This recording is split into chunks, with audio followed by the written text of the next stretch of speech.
We last left off in the era of dreams. The group finally reunites once and for all as Rich C. Hartman, the captain of the Hartman Pirates, reunites with with one of the favorite members on his crewmate, the chef, named Pierre de Glossaire. The crew reunites and they all have a grand feast with their newfound boat, the Traveling Mally. As they're currently on their quest to find the Doctor in Tangerine Island, we now leave the crew in the middle of the ocean sailing. As they're currently sailing, the night passes. It is daytime. It is currently January in terms of the month. Hmm. Yeah, it's still January. Yeah. What do you all do? So, Wait, actually, well, it's like currently the time right now. It's in the morning, but it's like 7 a.m. Who wakes up at 7 a.m.? that would probably be me to start I my do weekly too. breakfast. Wait, but you sleep a lot though. Oh wait, Who? you. Like Yeah, the. I Oh okay. I got early morning weights. Oh yeah, and then you sleep after. All right, cool. So you So, wake up. okay, so Mhm. You wake up and you begin on your morning weights, dude. So what are you gonna work on today? Your upper body or like your core? Mm, this would be arms and chest day. Okay, cool. So you're skipping leg day. Nice. Not yet. Leg day comes later. Okay. So you continuously work out. Please make me a strength check real quick. Shit. What? Okay. All right. So you forgot to like warm up a bit, and then you start lifting, and then as you do, you kind of strain a muscle, and then you it starts hurting a bit, but you continuously like pull through. Please make me a wisdom save. Okay. All right, cool. You literally just the pain. You don't. You just continue to ignore the pain and start fighting through the muscle strains. As you're working out, let's see. Who at the time currently at this point would be 8 a.m. Who would have woken up at that time? Opal would be awake. All right, Opal. You feel. You wake up. Please make me a con check. Oh, let me open up the game. Oh wait. I'll do that. I'll do that. I'll just roll it for you for now. Yeah. Unless you want to roll, but I mean, I'll roll it myself. It's fine. I'll go ahead and do it. I couldn't have roll 20 open while they were spamming Discord because it literally it's not it literally blue screened my computer. when when Discord crashes your computer, Yeah. do. Well, I'm gonna have a talk with the fucking I'm I'm gonna extremely contact sorry the about people that, about 20. Mike. Alright. So, Did it not roll? Uh, just click the con, I guess. It I didn't roll did. at the moment. Oh wait, let me refresh the page as well. No, it's just not. Oh no! No. Here they all come. Oh, That's oh no, Oh, no. Okay, I rolled so a 9. yeah, we'll use the 911. Oh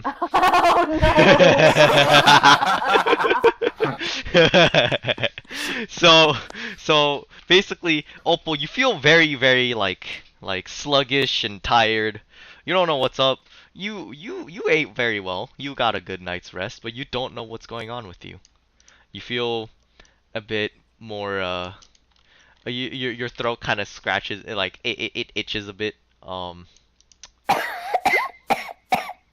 and what is it? I'm gonna start making a breakfast. Is that fine? Yeah, that's fine. Okay. You You want me to cooks start an utensil. hour later? Cooks utensil, right? Or just starting off. Okay. Oh wait, what the fu- Alright, oh wait, it's doing the ghost rolls, right. Or are you? Still. Yeah, I guess I'm so. gonna use one of my points thing from my feet for that. Oh wait, Oh, what's the points? Let me Which find feat? the.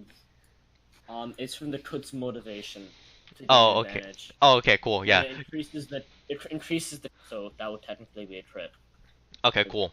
So you immediately you're just going ham at it. We'll describe your scene a Yeah. bit after. Um, it is still 8 a.m. Who else wakes up, or who else wants to wake up?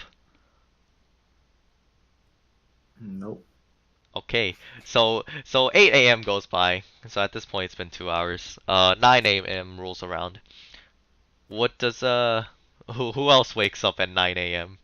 or I'm wants? going to go get some food at this point. Okay, cool. So you start making your way over like out of like your little your little training ground that you have down below deck. You start walking, you go up, you are currently underneath like you're currently inside the ship, and then you go Mhm. up like a bunch like couple of stairs, and as you make a right, you you walk through the kitchen and you see Pierre making food. Pierre, describe what you're cooking. Okay, so pretty much what I'm doing is I'm making a light sort of beat 'em up, and Yep. basically for all of you who don't know, it's you. How to describe It's this? like it's rice and a bunch of vegetables, like marinated vegetables, and like you have you have like a chili pepper sauce and like and soy sauce and you mix it together. It's this savory yet spicy consistency of food of Um, flavor. I'm putting a bit of a variance on it, like All right. using the bean sprout kind of stuff I learned earlier, implementing and like putting some of those in the thing itself to get a Mhm. nice like, flavor, uh, texture to it. I'm not sure how to describe it. I'm gonna put a nice egg on top, and Fried or like boiled or what? it it Or would raw? be what's the term, like over Sunny side up, basically. no, not sunny side. It's like over tough. I'm not sure how to describe it. Oh, it's like you cook both sides Yeah, basically. yeah, Okay, yeah. cool. Yeah. All right, you put And the you on put the side for one, I'm gonna have like a small amount of chicken soup with it as just a side dish with rice. mhm. You And you you finish prepping your or is there more? no, that's it. Okay, cool. You My finish prepping your breakfast. meal. You add like the garnishes and stuff, and you kind of like have the what do you call it? The food protector things. You know the one I'm Yeah, talking about. Like you put it on each plate. However, you see you see the blonde-haired you see Goldilocks coming up. hmm Morning. morning. What you got? Uh, a bit of a traditional meal and some soup. All right. I take some of the chicken soup and the rice, and I eat that. All right. Is that what you all eat, or is that what you eat basically? Yeah. All right, cool. So you finish like the vegetable food, with the soup, and you feel it's a very light breakfast, so you don't feel like stuffed or anything. Perfect. And I go and crash Where, like back right in there. my bed. Oh, okay. So you get out of your chair, you eat the food, and then you start walking back, and immediately like halfway through, like you feel this immense like sluggishness, and as Opal, Opal, where are you currently? Opal is, instead of, putting on her traditional attire, she's still in her jammies carrying a blanket like wrapped over her head because she feels like garbage, and is making her way to the kitchen very groggily. Conflaglamander sitting on her head, just You you see worriedly. you see the man from yesterday, and then like the very injured man, he walks like almost near you, sees your face, and then immediately passes out sleeping. Sees my face and falls asleep. he looks at he basically takes a quick glance at you, and then like basically he's out cold. You're sleeping, Sid. Okay. You're I just slumped. look at him, and then I cough quietly, and then make my way back to the, just for realism, Yeah. over to the As kitchen. Sid, basically you're kind of sprawled out on the floor at this point. You're just like you're taking a fat nap. Opal, you start walking and you go up the kitchen and you see the cook, and he's just like chilling out. Yeah. I come in looking like the Virgin Mary with my blanket wrapped over my head. That's a good simile. She steps in. She's like, "Oh, Morning. hey, Pierre. Hi. Mhm. How are you?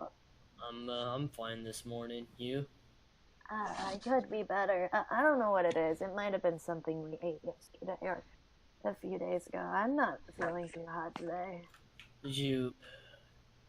Here, come here. And he's gonna kneel down and feel her head to see if it's hot at all. Like if she's sick or anything like that. You're gonna check. Okay, medicine check. Okay. Where is... Oh, shit. Basically, you don't know what exactly is causing something, but you can tell that she's this with this whatever she has is not. Yeah, it's like not normal. it's not normal. It's not like, oh yeah, she's just tired or whatever. No, it's like it's caused by something. And I'm like, oh, God, you really need to get some rest. You're really sick. What do you mean? She feels her own forehead and she's like, I don't feel anything. I'll be fine. I'll be okay. Don't worry about it. Trust me, you won't be okay. There's a lot of deadly stuff at the sea, and even I caught strain of sickness out here, and boy did that fuck me up. But we don't have a doctor or anything, so... She goes into a raucous fit of coughing, holding the blanket to her face. So that Okay, take a seat. And he's gonna, take what hurt... Can you make sound effects, please? just for my sake. Okay, cool. Okay. He's gonna take what would be her bowl of soup, and he's gonna pretty much try to make a very sort of nostalgic, classic, and comforting bowl of soup for her. Like Lamander gets off her head and sits on the table. Do you need to make a tool check for that, hero? Nah. Alright. Not for something basic. Okay. Well, he's gonna come back with like this very kind of homey meal, and say, "Here, take this, and please get some rest." I'm not sure on how to do anything further than this. She scoops the bowl into her arms and scoots it closer to her, and like sits very like closed position at the thing and begins to eat very carefully. Okay. I'm gonna go searching for Hartman. Alright. Let's see. Teddy, you wake up, you feel refreshed, energized, and then you feel refreshed, completely energized, you feel great about life, you feel fucking amazing. How do you feel right now? I can take on the world! Hell yeah! Both of them tied behind my back! You immediately wake up refreshed and energized. What do? Shouting that, I kick my front door open with foolish abandon. Another glorious morning. I'm so glad to be blessed by the heavens, to be loved so dearly. As you walk out and you start walking down the hallway, you immediately see like Sid just sprawled out on the floor. Fuck! God damn it! Why does he keep moving? I'm gonna proceed to try and drag him back to his room or lift him so everyone causes less damage. Strength check, please. Don't say that. Strength Please don't check, say please. Strength check, please. Just do it, man. 6. Hey, what do you mean? That one? That's a 1! That's a one. It's a 6. Please. That's a. That looks like a fat one. It's a 6. I'm begging you. It takes you. Okay. You wake up at this. Okay, you wake up at 8:30. It takes you straight up a solid 30 minutes for you to drag Sid back to his fucking room.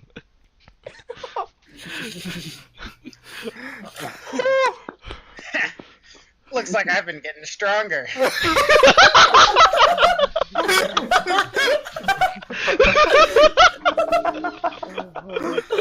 And as I put him back on his bed, well, my brother was a doctor. That practically means I'm a doctor. Oh no. Yes.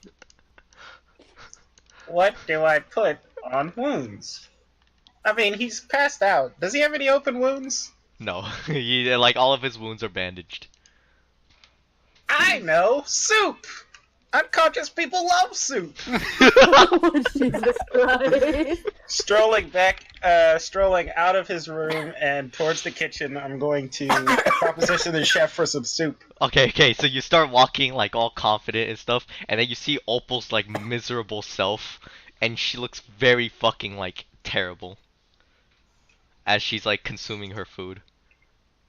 Mornings are. Wait, was it Pierre? Morning, Pierre! Morning, Ghost Orphan! Fuck! Ghost Orphan!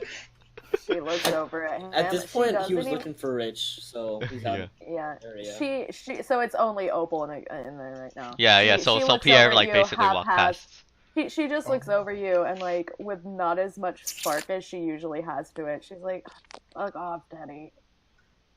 Wow, somebody looks like they're on top of the world this morning. Well, it's time for the old Davis medical assessment, and I comedically stretch my arm over to feel her forehead. Okay, roll me a She med. doesn't stop him. Well, She's roll me a- very... Yeah. She's lifeless at the moment. Make me a med check, please. So it's base wisdom if I'm not specialized. Mm-mm. No, no, it's not that. Well, what's the 20? In your skill sheet, you'll see like the list of skills, and then yeah, there we go. I It think. was a 20. Come on, just give it to me.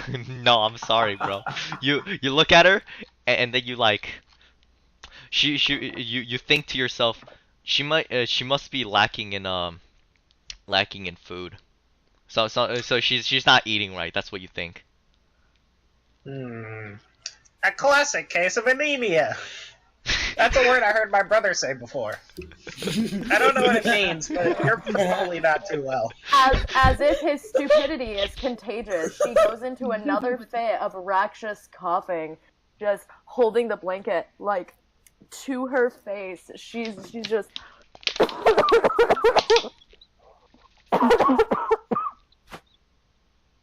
Confleglamander gives worried glances at her and is very frantic. Oh, hi, lizard. Confleglamander just looks at you, gives you the finger, and then begins patting the poor Opal's head. She I just have thumbs, automatically, nerd. within a second, her face is down in the soup. Ooh, you need air. And there's no air in soup. Unless you're a soup fish. I should probably lift her head. you lift her head Stretch like my arm over, I pull her head out. yeah out of the yeah soup you like so she can breathe. you pull her head like while grabbed like fuck I can't speak while like your hand is gripped her hair and like she's just soup has covered her face basically and she's like Can ow. I stretch my other arm to grab a napkin? Yeah, you do. Well, you look around. There's no napkins, but there is a towel. Same difference. I'll just take the blanket she was sleeping in and wipe her face. Oh my god. Confleglamander finishes the rest of the soup. Nice. Alright. Well, I've been feeling pretty strong today, but, you know, for safety reasons, Conflagramator, please help me carry her back to your room. I'm gonna die. Flegelmander looks at you, looks at your arm, and then essentially, in a language you couldn't understand, just says, "God fucking damn it. God, look at this puny piece of shit. Who the fuck does he think he is putting his hands on Opal, fucking mongrel?" Love you too, buddy.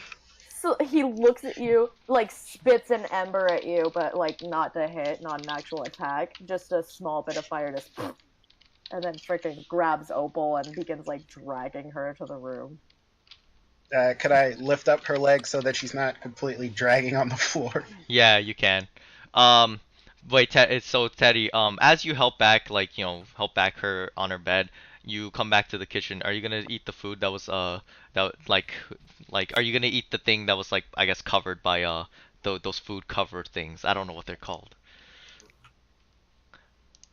Food covered things. Like, like when you lift it up and then there's, like, food underneath because, like, it protects it from, like Oh, outside. a dish? Yeah. A lid? I'm gonna pick one up and carry it back to Sid's room because unconscious people love food. Okay. As this is going on, Pierre, you're walking towards Hartman. You walk in and you see Hartman, not even on his bed. He's like, his face is on the chair, and his body is dangling off the chair, and he's just sleeping. He can break his back away once. I don't care. And I'm just gonna pick him up and try and shake him away. You can see my head just fall off my neck and hit the floor. I'm gonna like by the back that I'm holding his torso up by. I'm gonna start to heat up my hand. Oh no! Hartman, in your dream, wait, okay. So I'll tell you what's going on in the dream world, right? So Hartman, you're just chilling, right? You're just kind of you're messing around, right? And you're hanging out with a bunch, like, in your dream, however, the one striking thing that you notice was like there's panda turtles in your dream. And you're just like chilling out with them, and like you're fighting every single one of them, and you're fucking like coming out on top, and you're beating the ever living shit out of them. And then like after you finish your fight, you guys all like decide to eat food, cuz why the fuck not? And then as you guys are eating food, like the area grows hotter and hotter as in your dream you see a meteorite coming out of the sky. And then immediately you're abruptly woken up as you feel Pierre's, like, you feel fire on your fucking back. I'm gonna once he's awake, I'm just gonna set it out, right? Mhm. With a Thanos snap, and Yeah. I'm gonna be like, Hartman, get the fuck up. Yeah. Hold on. Oh, where's my body? And lift yourself together, or pull yourself together, whatever you do. I don't know. And I'm just gonna float my head back towards my body. And then just readjust my head to my neck and say, "Oh, okay, all right, there we go." And I'm gonna tell Hartman, listen, I'm sorry to wake you up, but Opal got caught with some kind of serious sickness, and it's nothing normal, I'll tell you that much. We're in serious need of a doctor, or at the very least, going to somewhere that has one. I'm gonna silently just put on my jacket, just walk out the room, and just whisper to myself, "Ah, shit, here we go again." Will I hear this? Yes. Just I nod silently, agreeing with the sentiment. I'm And then I head straight for the kitchen. And before I'm gonna follow Moonlight. Hartman, do you know any doctors? Yeah, Tangerine Island. Remember, that's what I said earlier. All right, that's where we're headed next. Then, in the meantime, though, we're best off to do something to make sure she doesn't die while we're on there. on the way there. I mean, is she like sick, like you sick back then, or like, or worse, better? She's reaching that point. Nah! Albeit with a different kind of sickness. She's not gonna die, right? Not if we get there faster. Where's the rave? We gotta get there quick. Where's the rave? As this is going on, at this point, it's like a fat 10 o'clock, right? Does the rave wake up? Yes. Zarave, you wake up. What do you do?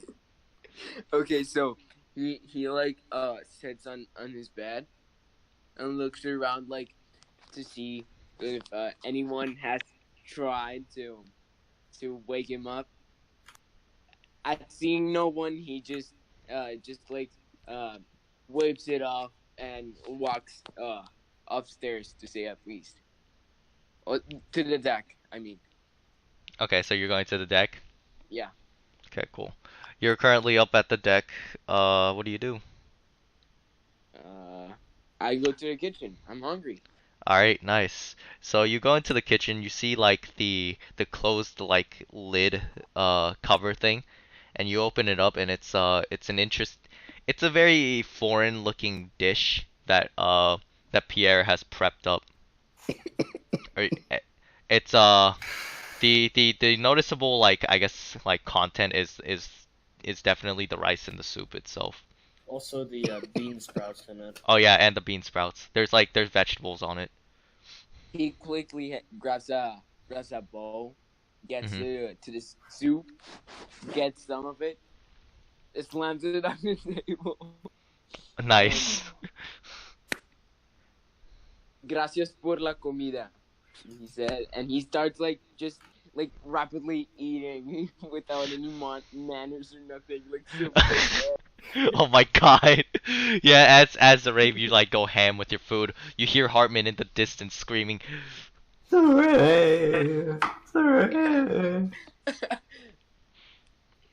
Hooray! Okay.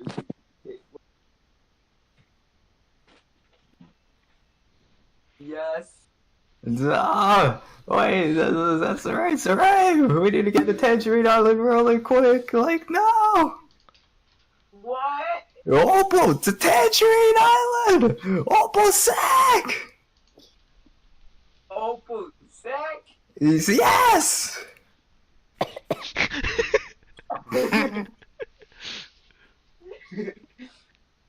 Gotta go now! Tangerine Island, to find a doctor! Ah! Where to? Tangerine Island!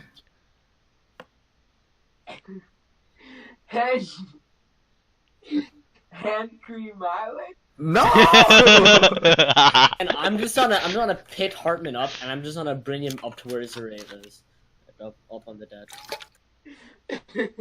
Tangerine Island! What? Tangerine Island! Tangerine Island. You guys are Yeah. literally right next to each other. Why were you trying to say that to me, like, from the other side of the ship? I don't know, I didn't know where you were. Okay. Opa. She's sick, she's like dying, we gotta go! We gotta go! By the way, Opal is currently in her room, and Teddy, you finished dragging her, like helping her into her room. And now you're currently in Sid's room. Teddy, what do you do? I'm gonna politely knock a little bit on the door, then violently kick open the door. Breakfast! Sid And is then I place the dish on his lap. Am I conscious enough to hear him kick the Nope. door open? Nope. You're Okay. sleeping. You're fully slumped. It's funny because he already had his breakfast too. I know, right? Yep. He seems to still be unconscious despite me saying breakfast. I know. And I'll plug his nose. you plug his nose, but he completely stays still. I'm gonna stop plugging his nose. He's still stay. Kill him. You feel his breathing, but yeah, basically. Well, I'm gonna lift up the dish to see what was under it. You see like like a fried egg like with vegetable like marinated vegetables and fucking and rice on it, and then you and then right next to it there's a bowl of soup. I'm gonna dump the egg in his mouth and then put the dish next to his bed. Time to check on my other crewmate, another valued member. By the way, are you force feeding this guy? No, I just tossed the egg in his mouth and walked off. Oh, okay. Dude, Sid, like in your dream, something is caught in your mouth and you fucking wake up from your slumber, as you feel as you currently have an egg in your mouth, a fried egg. What the fuck? I'm assuming he fucking just like he just ate it. Okay, back to bed. As you completely pass out. As Teddy, you're like walking through the hallways and stuff. You go to the deck and you see Hartman and Pierre and Zarave. You guys are you guys are outside currently. Almost die at the place. We gotta go to Tangerine Island. To Zarave, to translate, is there any? We need to get to Tangerine Island as soon as we can. We're gonna need you to steer for a bit, and would there be a possible way to speed this ship up temporarily? There may be, but I need at least a few hours to make some changes, you know? Well, is it a straight path there? I don't know. I don't know what is Tangerine Island. Like, this guy just started shouting that. As this is going on, Opal, you're currently in your Bullshit room. on the map. You're currently Yeah. in your room with Conflagelamander. What do you do? I'm having a conversation with him, and I'm like talking to him. Here's the place that where DMs always have to regret it. Two characters talking to themselves. She Conflaglamander's fretting. He knows something's not right, and he can practically fucking sense the sickness in the room. And he's patting her head, like trying to stay away because she's already super warm and he doesn't, he's a fire type. So he gets up and she's like, Spicy boy, I need you to take the map out to the others. They're gonna need it if they're gonna get to the place they need to get to, and I currently can't leave the bed right now. And Conflagelmander like nods his head, and he rummages through her bag and grabs the map and begins running. You just hear tick, tick, tick, tick, tick, tick, as he races out to the deck. Fucking Chucky. Yeah. He runs out and is holding the map in his hands, trying to keep it away from his tail, as he runs. As you see the fire lizard creature with the map. Oh, it's food! That's not.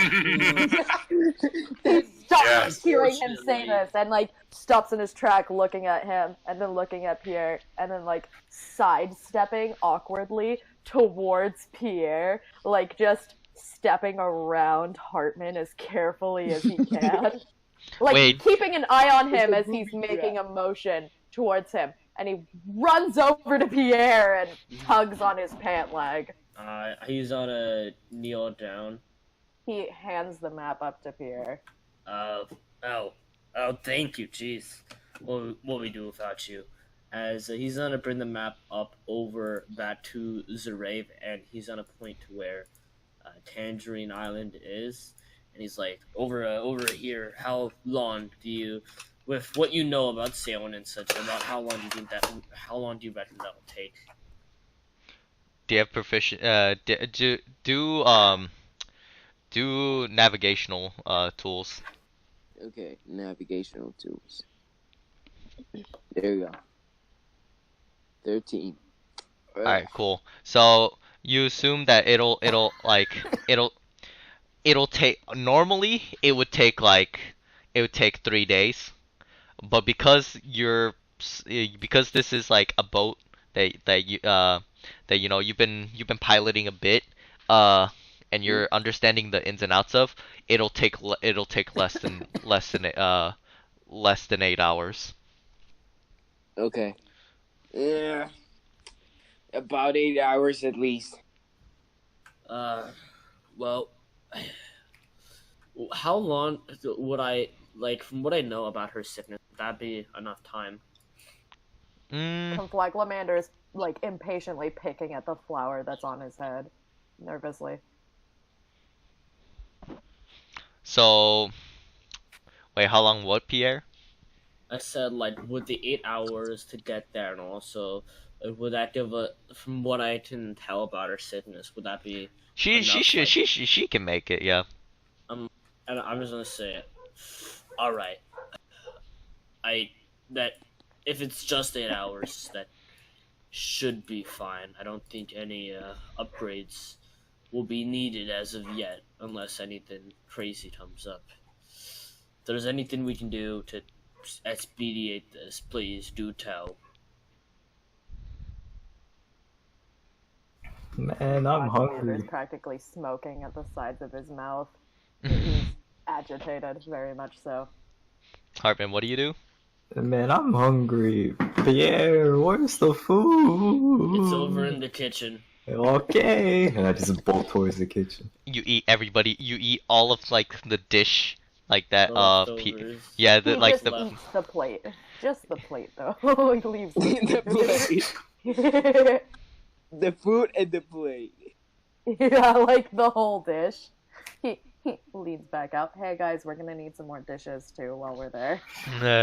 Okay, so Hartman, you start eating the food, and then you go into the fridge, and then you start raiding the fucking fridge as you're just What like, is happening?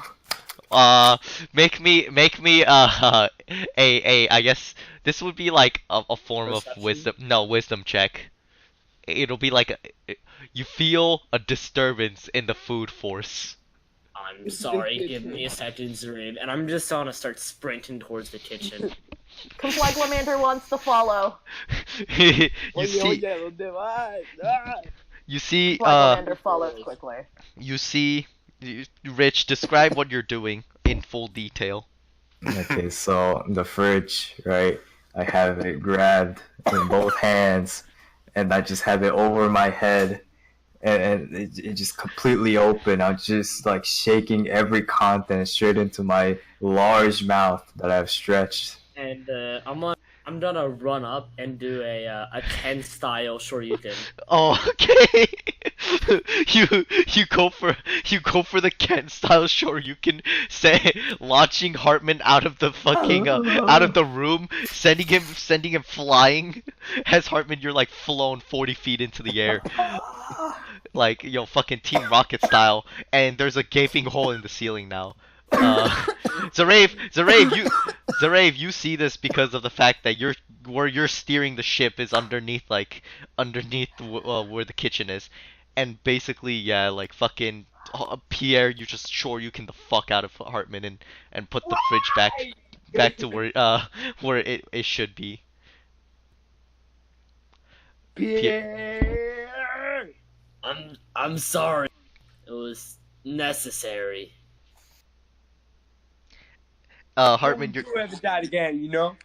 Hartman, you're currently in the air, and you're just now at this point you like spread you sprawl out your entire body in the air, and you just start start gliding down He's in. Whee! as Hartman, you're just kind of floating through the air slowly. So I think, what's for next meal? Yeah, basically. You see a big flying chicken in the sky, flying just flying just almost away from the ship, like 50 to 40 feet away from the ship. To I your can right. just stretch my arms and try to grab its neck. Okay. you please make me an athletics check. Oh yeah. Oh boy, I can wait to roll dice. Alright. That is scares me. Okay, that you grapple onto the chicken and you just slam him. You just throw him into the ship. As he is just completely knocked out. I'm just gonna kind of This is stop sprawling my arms. By the way, the ship. Crash my soul. Zarave, make me a water vehicles check. As this happens, you know, you're steering the ship very well, but Yeah. in the corner of your eye, you see Hartman grabbing a fucking chicken and a big ass chicken. This thing is like, it's like at least 20 feet tall. All right. He Holy fucking grabs the leg of that thing and just swings it around mid-air and just launches it straight at the ship. As the ship, you see a very visible dent in the ship in the shape of like a chicken's side, as the chicken is currently like knocked out unconscious, as you see like the floorboards that was once perfectly flat now kind of edged in. So he just depressedly like falls on his knees and his hands and just starts crying. Does it rock the boat? Yeah, it fucking shakes the boat violently. Opal vomits over the side of her bed onto the floor. Okay. Cause As- his ship. Yeah. Oh my fucking god. As Pete, Now let's love some fresh meat around here. This just pinches the place between it between his eyes. as at this point, Hartman, you're like 10 feet above the ship, and you're still floating. Yeah, just It's stop called the bridge floating of your in nose, by the way. Wait, what? crash Opal? down. It's called the bridge. That's the place between your eyes. Yeah. That's the bridge of your nose. Okay, thank you. And so basically, you like come floating down. Pierre, you see the chicken that is visibly like crashed on the boat, probably due to the captain. What do you do? I'm gonna inspect this chicken and I'm gonna feel to see the quality of this thing. and if It's used for cooking. it's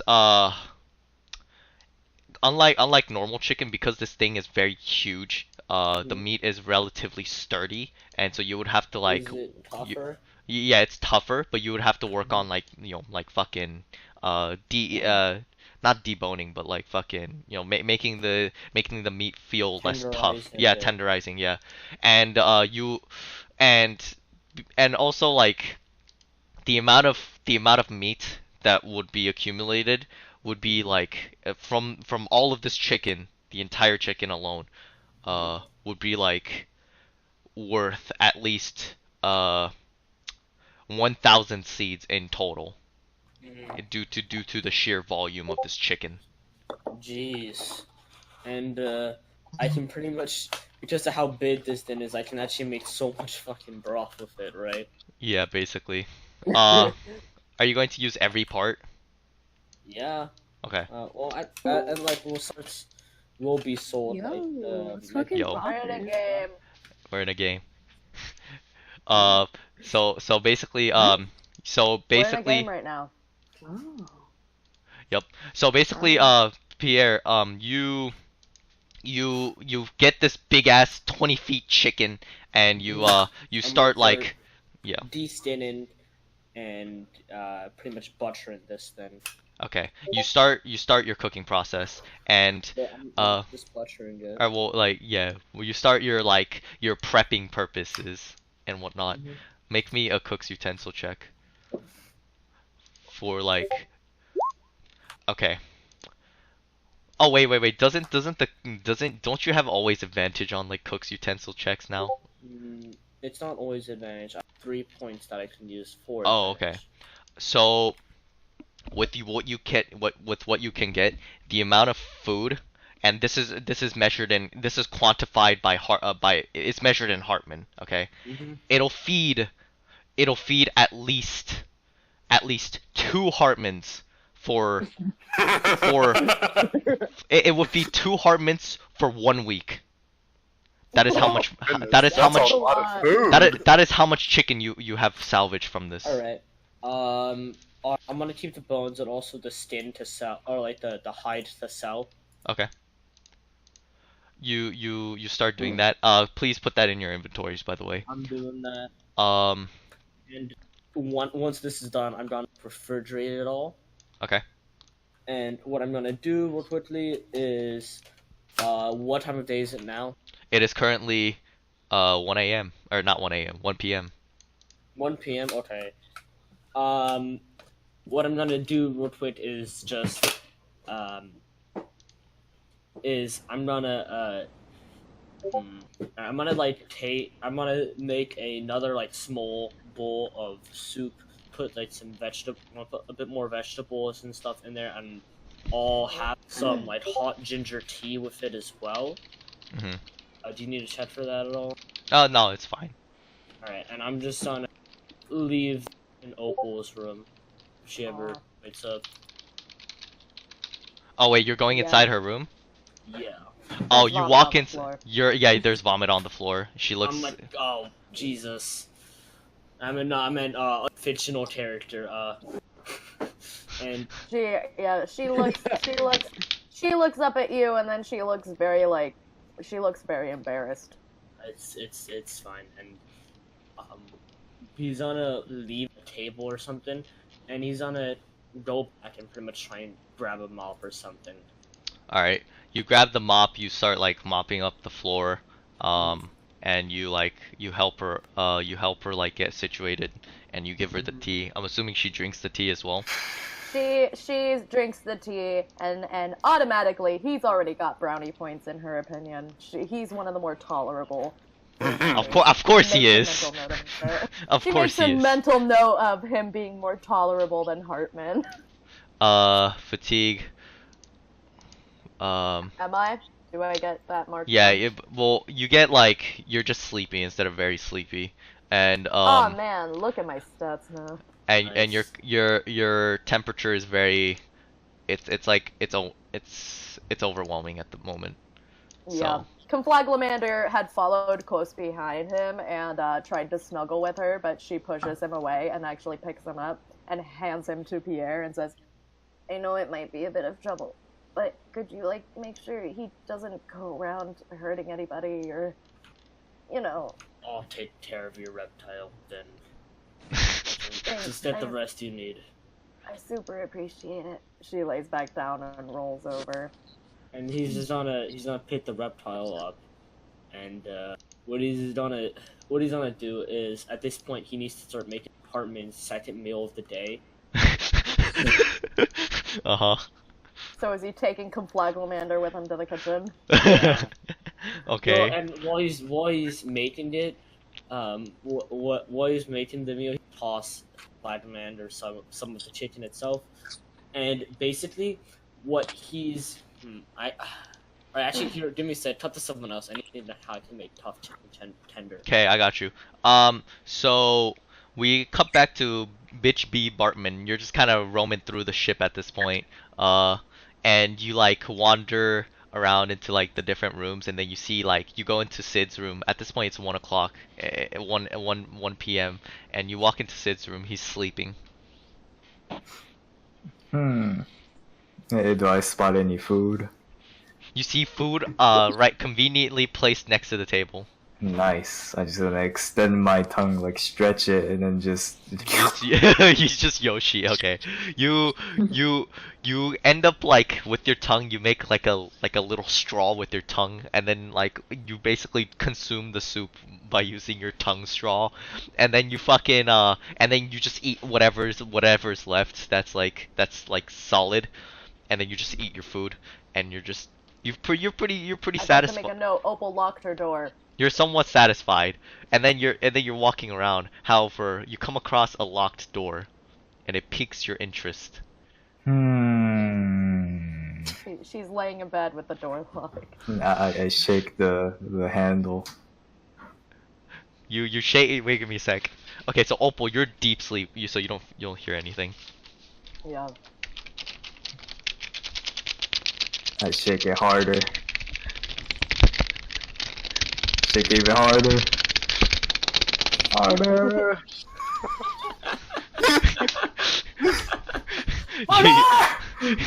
Please, please, Fucking banging at the door. Holy shit. please roll me a strength check real quick.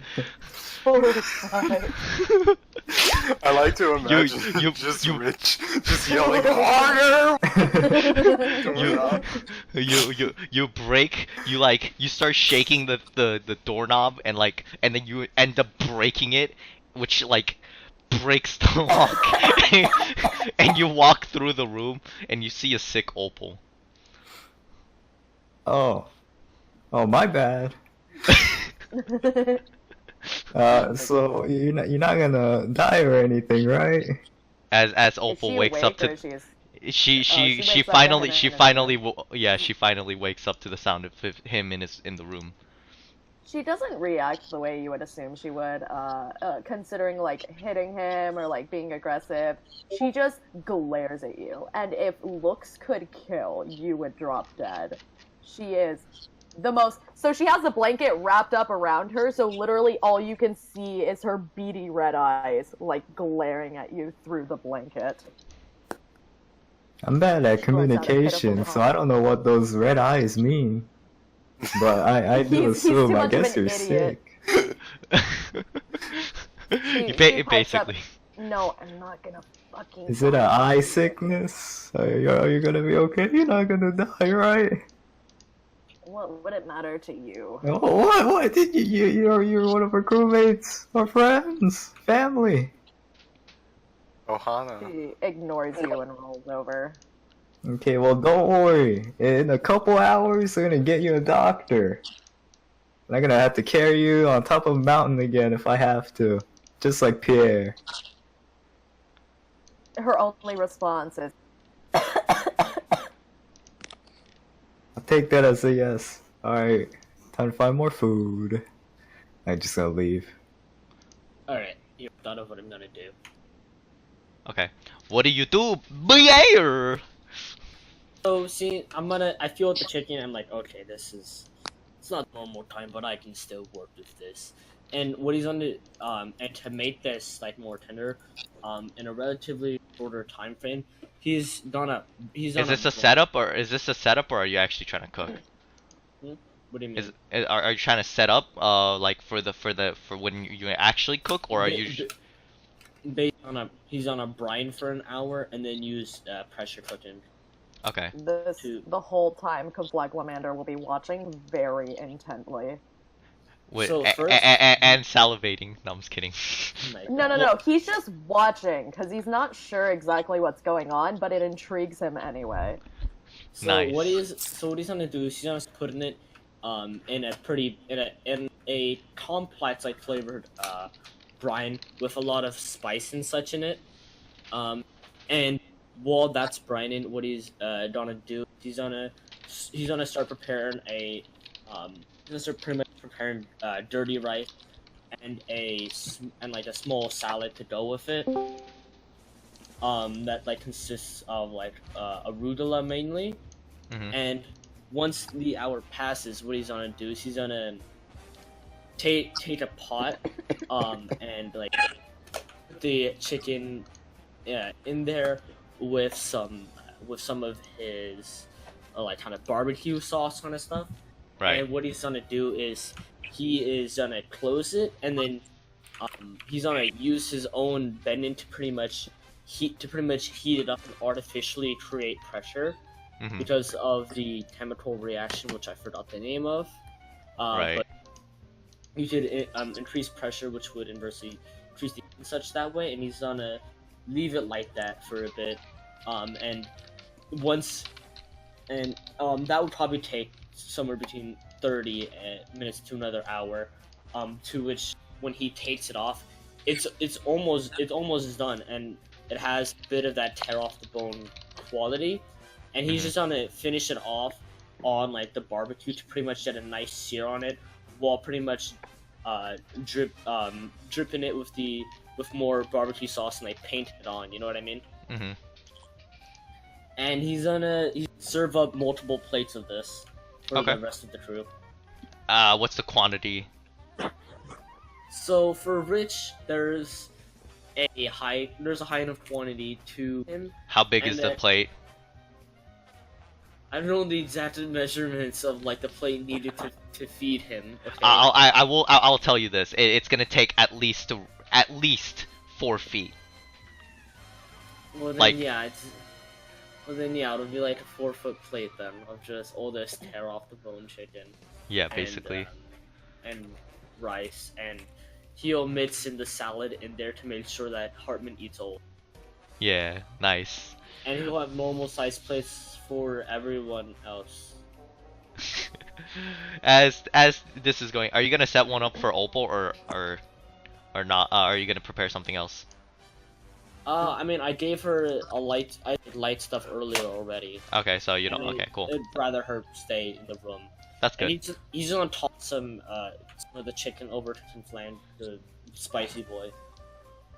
Conflaglamander is he hardly registers, but then looks at it, grabs it, but then is like, he's recounting what you did this entire time and is like thinking really hard. As this happens, Rich, you like walk up and you see Conflaglamander just chilling out next to Pierre as Pierre's prepping food. You see Pierre finishing up like the food, and you see a mountain of chicken. Food and meat. Finally. As this is going on, It's Teddy. not really a bow. So as this is going on, what has Teddy been doing this whole time? Essentially staring into the sky with his eyes facing 2 different directions on deck. Are you serious? Toning back into reality, Teddy's like, if her head is hot, I have a way to fix that. To Opal's room! Zooming as fast as I can. Oh, no. You make it there. You see The a door is broken. broken. Yeah, the door is broken. What a convenient opening!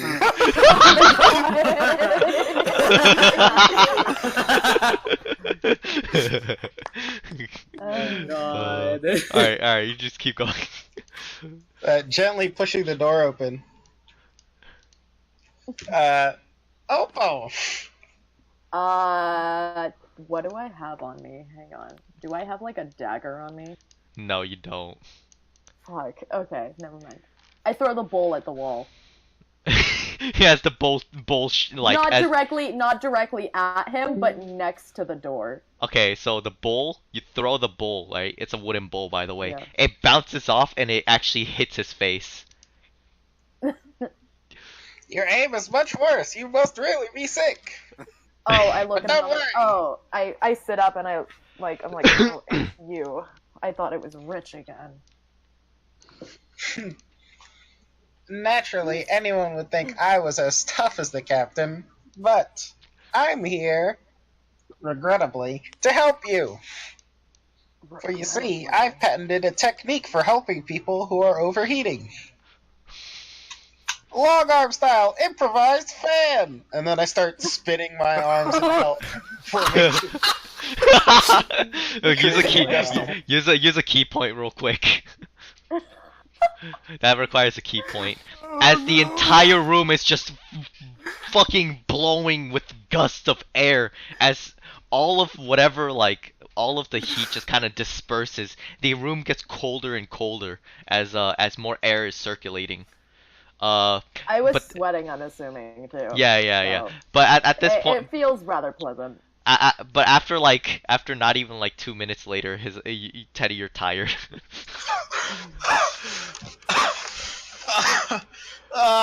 Captain, I'm tired. She looks up at him. She's not aggressive or anything, not like she was towards Hartman, but Hartman did break her door, granted. So she's like, I appreciate your help, but the most I think I need right now is just a long rest. If you guys could, if you need somebody to bug, I'm sure Conflaglamander would like somebody to play with, but right now I just need to be left alone. Don't worry, I can fix doors. Slowly, as I close the door, I take one thin strip of tape and put it on the door in the frame. Nice. Perfectly fixed! Now to my favorite man! And then I dash to Sid's room. You walk in, you dash to Sid's room. At this point, it's like 3 o'clock, and I'm awake. you're still sleeping. You Are walk. we anywhere near Tangerine Island? Give me a at sec. all? Give me a sec. So, Sid, you walk into the or not Sid, but Teddy, you walk into Sid's room. He's still sleeping. At this point, he's not even on his bed. His like body is like sprawled out. Well, his leg is dangling off the fucking bed, and like or like his whole body is dangling off the bed, but then his leg is just on the bed itself, and like the fucking blanket is like on the other side of the room, and the pillow is also on the other side of the room for some reason. Well, he's eating the egg I gave him, so he must be getting proper nutrition. I'm a genius! Anyway, it's time to wake him up. He's been sleeping for far too long. Oh wow! An awesome cool swordsman named Kumatetsu is here!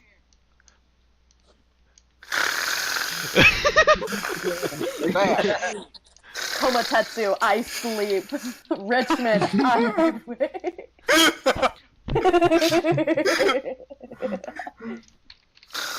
Guess I'll just have to give him this gigantic shipment of alcohol. Immediately, Sid wakes up. I'm guessing I'm still groggy, but I see somebody. Yeah, you see the presence of whoever the fuck that is as you're like rubbing your eyes. As soon as I see somebody in my room, I grab my sword. Oh, okay. Not out sheathed, just trying to get them on the ground. Oh, okay. You basically pin Teddy on the ground. Oh, Teddy.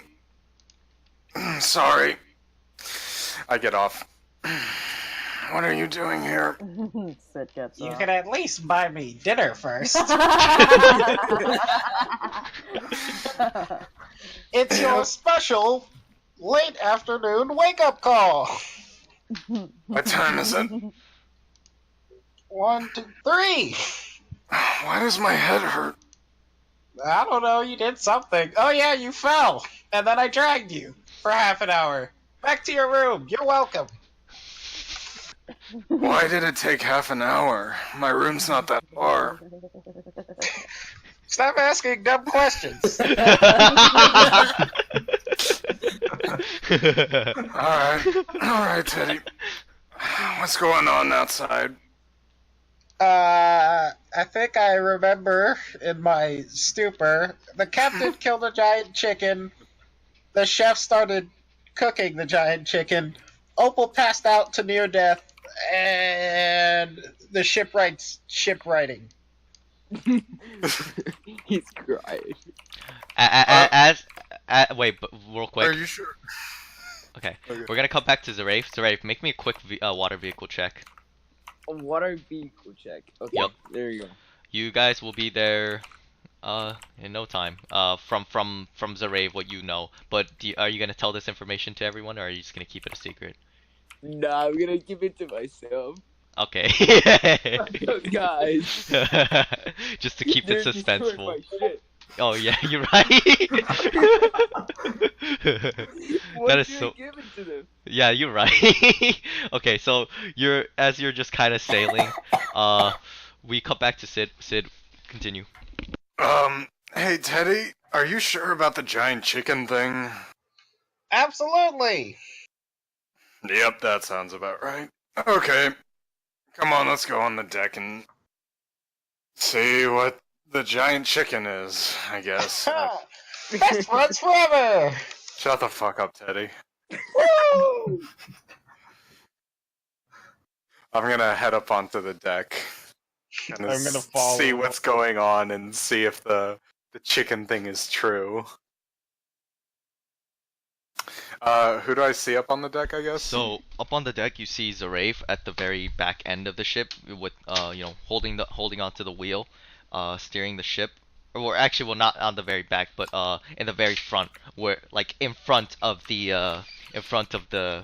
not the mast of the in front of the crow's nest, or the mast of the ship, I guess, or I don't know. Hooray! But then as you're walking on in the floorboard, you see a very visibly huge dent that was not there. Okay, Teddy, I believe you now. Okay, so you actually. Like there'd ever be something to not believe. Yeah, I guess you're right. It is rich after all. Hey, Zarave, where are we heading? To Tangerine Island. I don't know what that is, but cool. Okay, bye. And I'm gonna go back and try and find some food in the Okay. kitchen. You like rummaging through food, and you see Pierre just chilling out in the kitchen. Pierre, you have like all this food set up. Hey, Pierre, why is the fridge empty? Well, about that. And why is there a hole above the fridge? To answer both questions with one, I put my eyes off Rich for 1 second. Ah. Yep. I understand now. You got any food left, I guess, if that black hole didn't swallow everything? And I'm just on it's right over there as I point to the multiple plates of chicken. Thanks. I'm gonna go eat.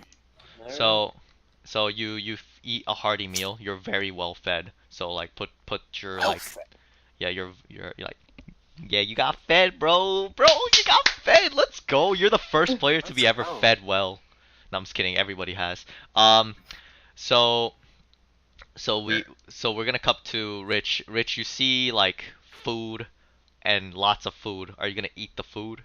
Yeah, I'm just gonna go run up to it, just grab it, and just it's like a slot machine. It just goes in, and then It doesn't come nothing out. comes out. Yeah, basically. That's a pretty good analogy. Yeah, right? Dude, Sid, you see Hartman just finishing all of this food. Is Conflaglamander in here? Yes. Yeah. Conflaglamander. I take a piece of chicken, and I just look at Conflaglamander and start eating it. Conflaglamander already ate. No, I'm eating the chicken while staring right at him. Oh, And thinking, He I makes a wonder waving how that hand thing motion. tastes. Conflaglamander's making a waving hand motion. His flower on his head is now picked to shit because of his nervous antics earlier. I wave back a little bit and I go back to eat. Does Conflaglamander say anything? Conflaglamander, does he know what this look he's giving him is? Yeah, basically. Kind of bit of a deadpan, kind of inquisitive. Conflaglamander like, begins to scoot closer to Pierre.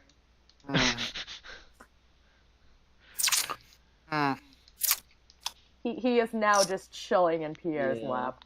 Mm-hmm. And Pierre's just chilling, like he already ate. He's making sure everyone else does. Okay, so Hartman, you finally finish your food and you see the lizard creature chilling out with Pierre, and Sid's still trying to finish his food. I'm just gonna go walk up to the lizard and just put my face as close as possible. Uh-huh. I want to spit fire in his face. And I'm just gonna look straight Wait, into You're his gonna eyes. spit you're gonna spit fire? I spit. Yeah, I use ember in his face. Okay. As Hartman, your face is on fire, but you duck and roll and you put it out real quick. Congratulations, you take let's see. Give me a sec. It's like 45. 20, Damn it. You take like okay, cool. You take like 13 fire damage. Ouch. As your face is just completely charred to black, and you put out the fire, but you I could cough up a little bit of smoke. yeah. He nuzzles Pierre. Pierre's slightly confused, but like no real reason to resist or do anything. So I'm just gonna keep. Just Just gonna start poking its cheeks. By the way, you can. Oh, I want you to remember. You can actually understand this creature. Oh yeah, I forgot. He can see a. Fuck off, Hartman. Yeah, whatever. I'm just gonna keep poking its cheeks. I'm gonna bite him. By the way, Pierre, in your perspective, Hartman is just talking to this creature, and the creature is just like just making noises at him. just like is Hartman just speaking normal like English? Yes. Yeah, I'm like Hartman. You know that they can't understand you, right? Hey, what do you Excuse mean? you, I understand this language quite well. Yeah. See what he just said. Cause I don't know either, but I'm assuming it means something that he can't understand you. Well, I understood. Basically, Spicy Boy can understand us and what we say. I don't like you. Pierre's the only nice one on this ship. You guys are all And he's dicks. like, he's Why? just like, I think you're just making that up to fit your narrative. Wait, so everyone except Pierre, so does that include Opal? Well, no. Opal, of course not. Opal's my best friend. As you hear, like Pierre still hears like fucking. I'm just shaking my, I'm just SMHing my head, you know. Yeah. And I'm like, whatever, Hartman. What do you mean? You can't understand him? Spicy Boy hops up on the counter and points directly in his face, and he's like, and you specifically, don't think I don't know how you are. All you men are the same. And he Hey, Rich. crosses his arm. Rich, Yeah. you ever wonder what that thing tastes like? Well, the problem is, it's a little too small for me, you know? Like, even if I eat it, it's like... It wouldn't be a full meal, I guess. Yeah. What do I know about lizard meat? They're very like, unless if it's fucking Hearing them huge. Does speak it of taste him like like chicken? that, hearing him speak like that, he looks back at them, and he begins like threateningly lowering. I'm assuming the table is wood. Yeah. He threateningly lowers his tail to the table. If you guys don't fuck off, I'm gonna burn this ship to the ground and take Opal with me. And Pierre, he says, I've worked with lizard meat in a few exquisite situations. It mostly tastes like chicken. That's most meats, really. Really? Yeah. Chicken is pretty good. Kaflaglamander lights the table on fire. Pierre's seen this before it spreads. He's on a pretty much Thanos snap to make the fire disappear. Can I do that? Is that Yeah, cool, hero? Yeah, you can. But like before it like spreads even quickly, like a small patch of fire, you easily snuff out. I do it better. He's been backed up into a corner. He doesn't. As Pierre is still casually just sitting on the table. Yeah, just talking about how it tastes like chicken. I kind of scoop my chair a bit closer while still eating the chicken and looking at Spicy Boy. Spicy Boy keeps a safe distance away from any of them. I'm just gonna keep Oh, there poking is its something. cheeks Hang again. on. By the way, Teddy, at this point you make it you're making your way to the kitchen and you see wait. Okay. So basically, Teddy, you make your way up and you see Conflaglamander, just like or Spicy Boy, just kind of like threateningly like motioning itself, like it's in a prey versus predator It's situation. aggro. Yeah. Yeah. Whereas the rest of the group, they're just like whereas Pierre, Sid, and fucking Hartman, they're just casually talking about eating reptiles. Hey, Orange. Oh, And I'm gonna point at Hey, Teddy. Conflagamander. He looks at him and he notices you're there, but is still very aggro. and I'm just pick Conflagmander up. I'm like, can you make sure they don't eat him for like a few hours? Hey Teddy, I'm the best at defending things. you ever wonder what this thing tastes like? No. Can I insight I- check that? Can I What? like make? Can I want to see the validity of Teddy's statement. Alright, just do it. This one's the actual truth. I would like to also make that because Conflaglamander doesn't know how safe he Okay. is in the hands of Teddy. Alright, that's fine. So- There he is. Hello, spicy boy. We're gonna insight.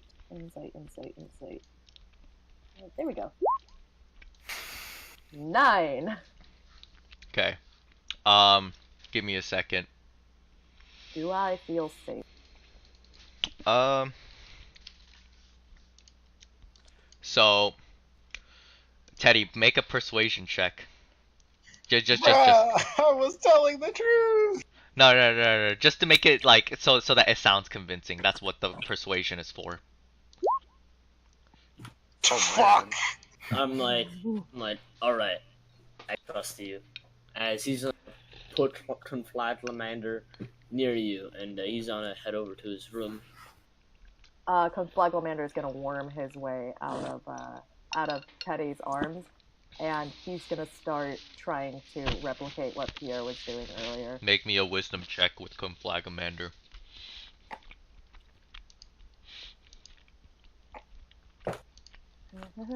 Wisdom. Blah blah blah blah blah. Ooh.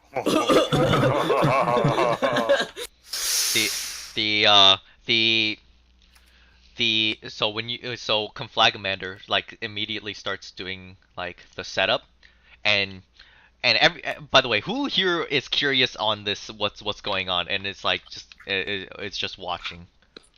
I am. Because I have to watch.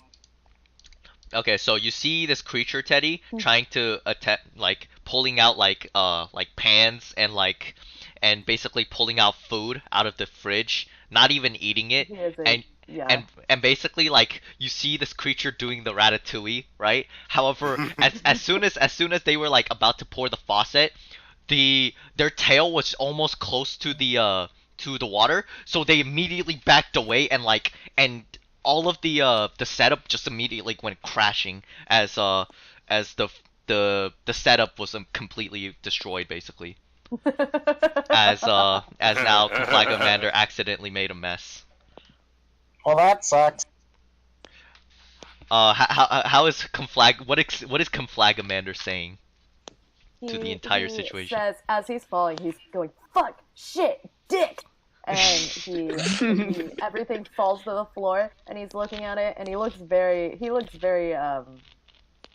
not disgruntled, but very disappointed because he thought he watched close enough that he would be able to do what what he assumed was the nice man was doing, and he failed miserably. But he'll start cleaning it up and try starting from square. By the way, one. the food that you did try to attempt to cook is like Yeah. pretty charred. However, Hartman, Mhm. you smell food. Ooh. Conflaglamander's gonna pick No! it up, and Conflaglamander picks it up, and he begins like tentatively like putting it on a not shattered piece of what he assumes was a broken piece of whatever, and hands it over to him. Looking up at him. Nice. I bonk Rich in the head. Ow! What was that No, for? I'm trying That's to eat. burned. Oh, no, it's a I don't know. delicate. It looks pretty good enough deal. to me. I mean, for my first time. It's not doing gonna whatever taste good. happens.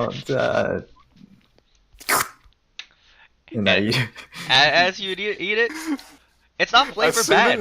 as- It's not As season soon bad. as I see him, eat it, I grab his mouth like a dog.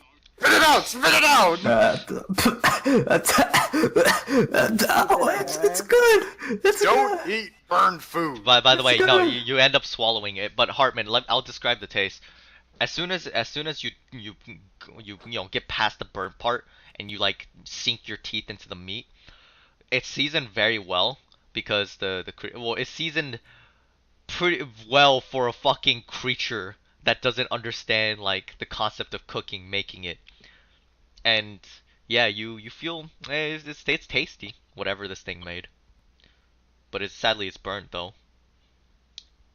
I'm not gonna turn to Pierre. Hey, Pierre. I'm in my room. Oh, Okay. damn it. You're currently you're with Teddy, Sid, Teddy, Sid, and Conflagamander. I just gotta Conflagamander go. looks up at you and he says, "Well." I just gotta look at him straight in the eyes. I say, "Hey, that was actually good." He smiles and gets all excited and he's like, "Wait until I try again next time." Yeah, you should ask. This, but I believe I could do what that other man was doing. Yeah, just ask Pierre. Just ask Pierre for some lessons. You know, he's an amazing Well, chef. he can't exactly understand me, which is the problem. You're Oh like, yeah, because he's dumb. Well, The not irony. as dumb as the rest of you, but what do I know? I'm just a lizard, I guess. I He guess begins just cleaning up his mess. I gotta keep poking the creature. And And then I upon promise you, poking, if I can get as good as that Pierre guy, he does finger quotes, then I will personally, if you promise not to eat me, as a truce, I will attempt to make you food like the other person. I start poking him as well. you don't even look that delicious. So, I mean, maybe as an emergency. Excuse me, Opal has said several times that I'm its neck. So, Oh wait, I remember. Tender meat, Rich. Tender. Upon actually, poking, he's not. He's rather lean. upon poking, I remember something. I remember that weird clown's finger pistol, Mhm. and then that what's it, blew off the whole cliffside yeah, just by pointing. And I just remember that, and I just start like running out of the kitchen and just Okay. going on the deck. And I'm Uh-huh. just gonna start poking in the air Okay. repeatedly.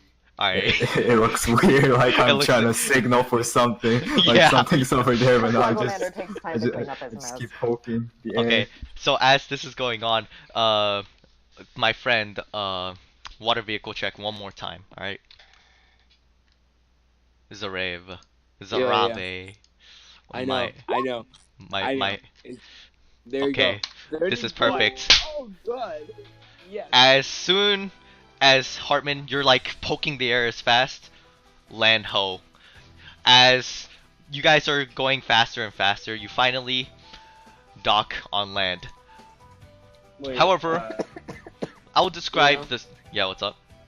Before that point, the reason I went to Mhm. my room is I wanted to just practice circle walking. Oh, circle in walking, that's between fine. that time. That's fine.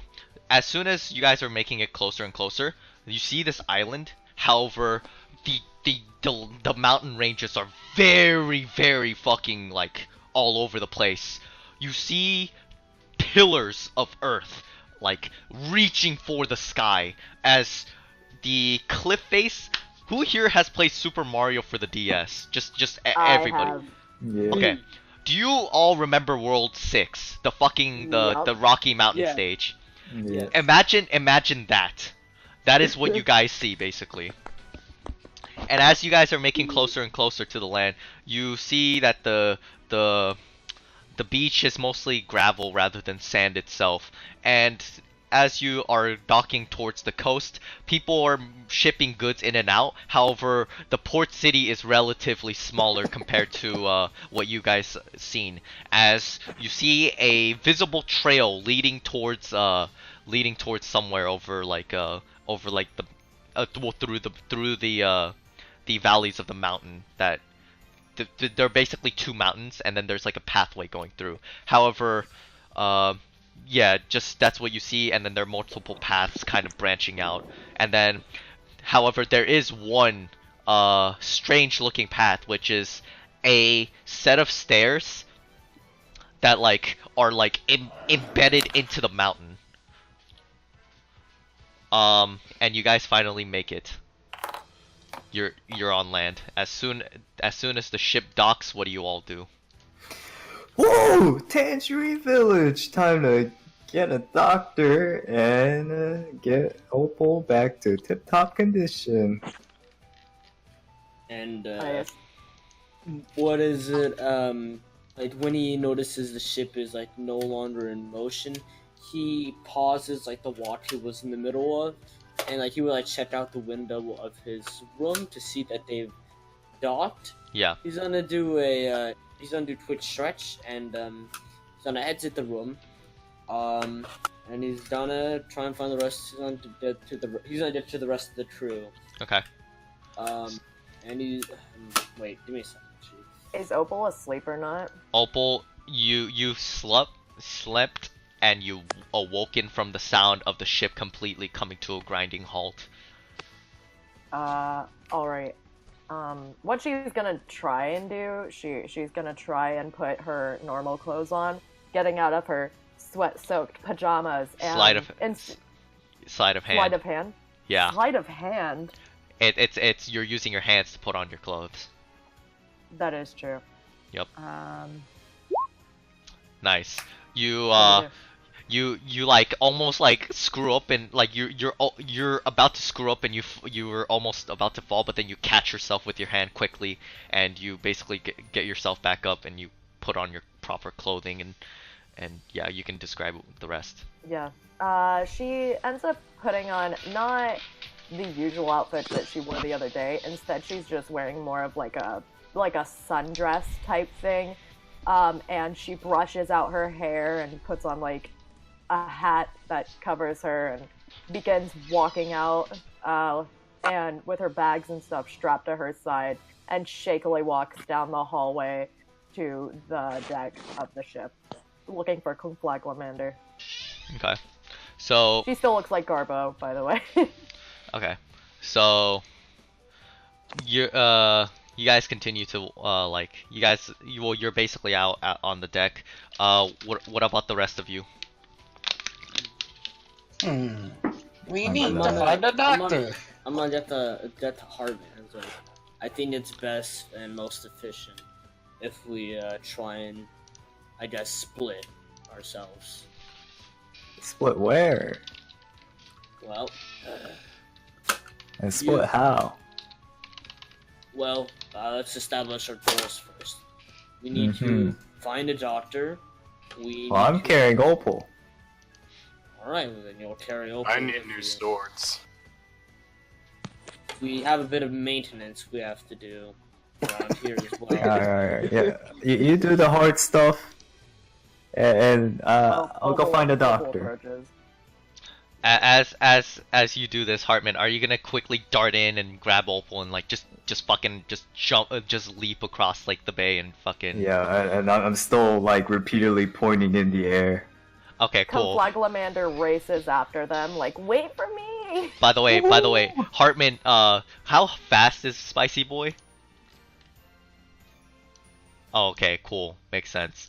And before they completely head off, right? I'm gonna call out saying, Hartman, remember, if anything goes wrong, you have the rest of your crew.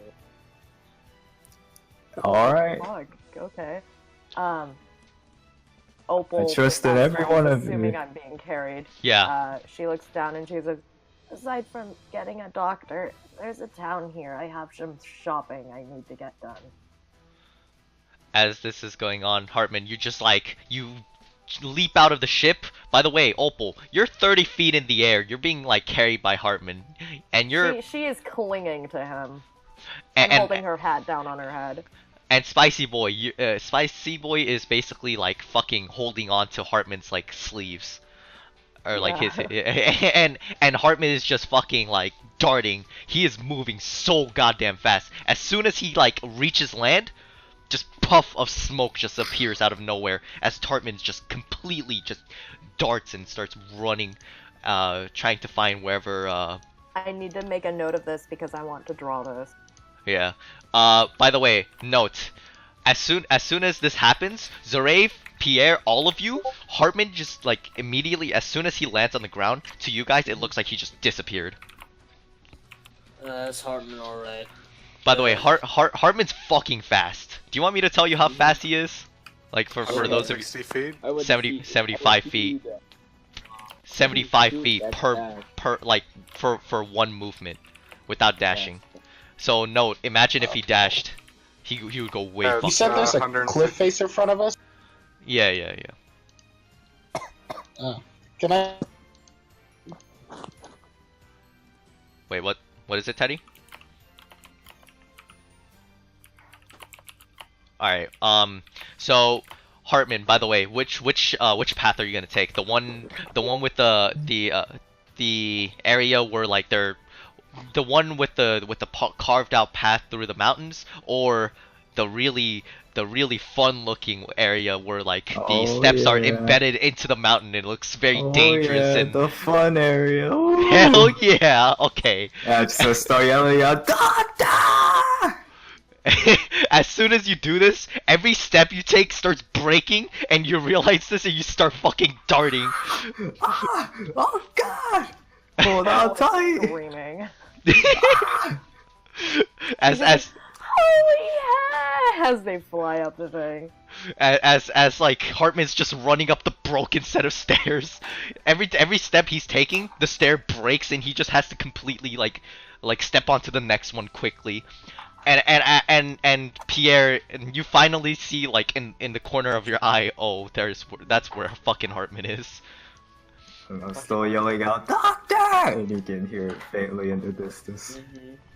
As you're currently like dashing towards towards up the cliff, the poorly made structure completely snapping. How is Conflagamander reacting to this? Conflaglamander is just clinging to Opal. Like, he is absolutely... He's excited. Like, he hates this, but he has to admit the rush is kind of fun.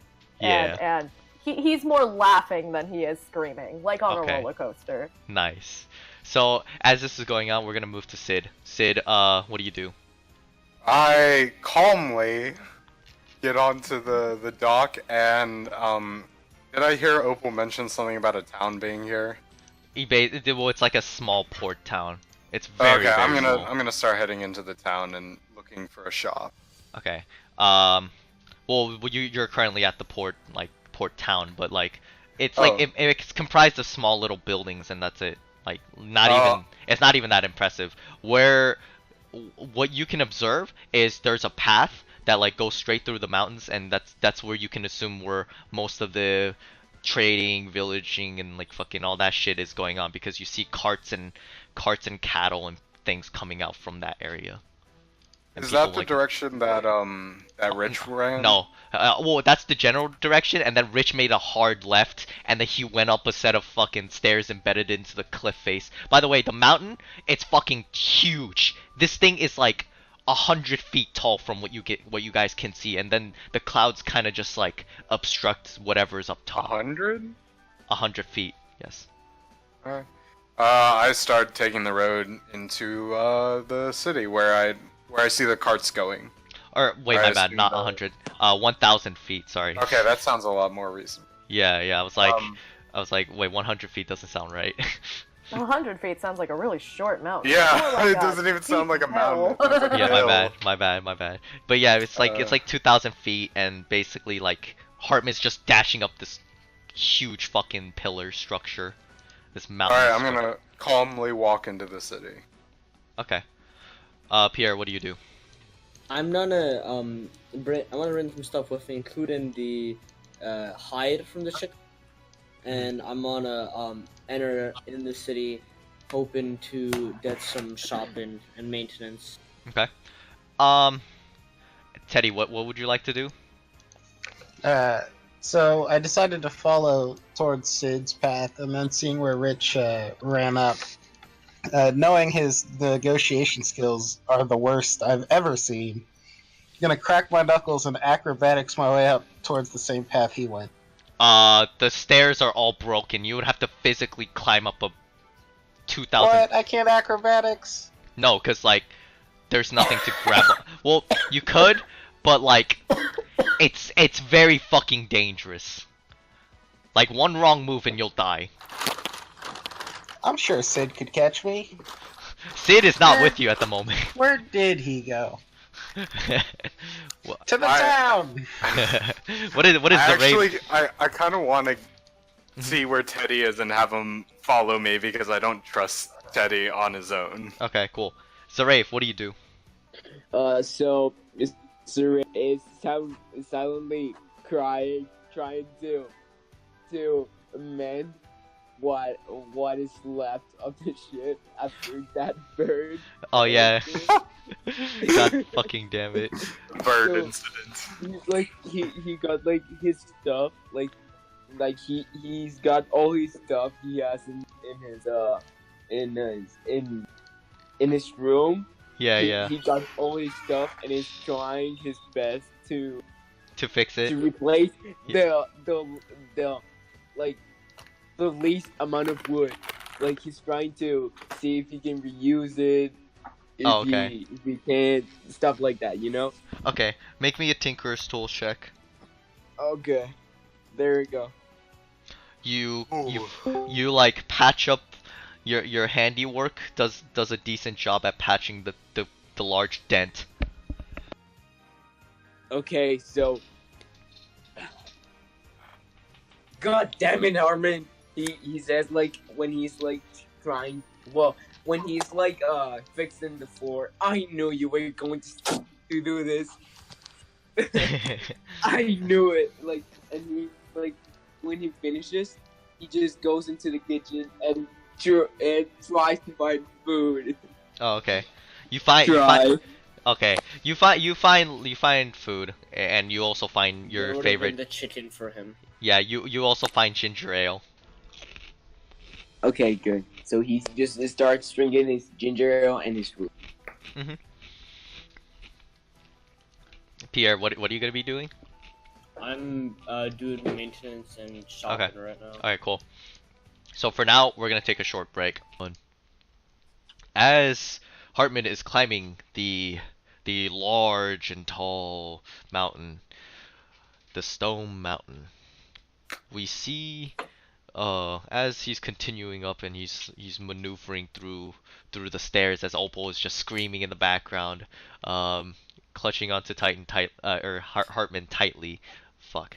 Okay, so as this is going on, at this point, Hartman, you make it up the stairs where the stairs are actually like behaving more normal and they're not breaking after every step. Alright. Hartman, Hartman, you there? Oh yeah. At this point, you're still carrying Opal up the mountain. Mm-hmm. But as you're carrying her, immediately all of the steps just like collapse. However, luckily,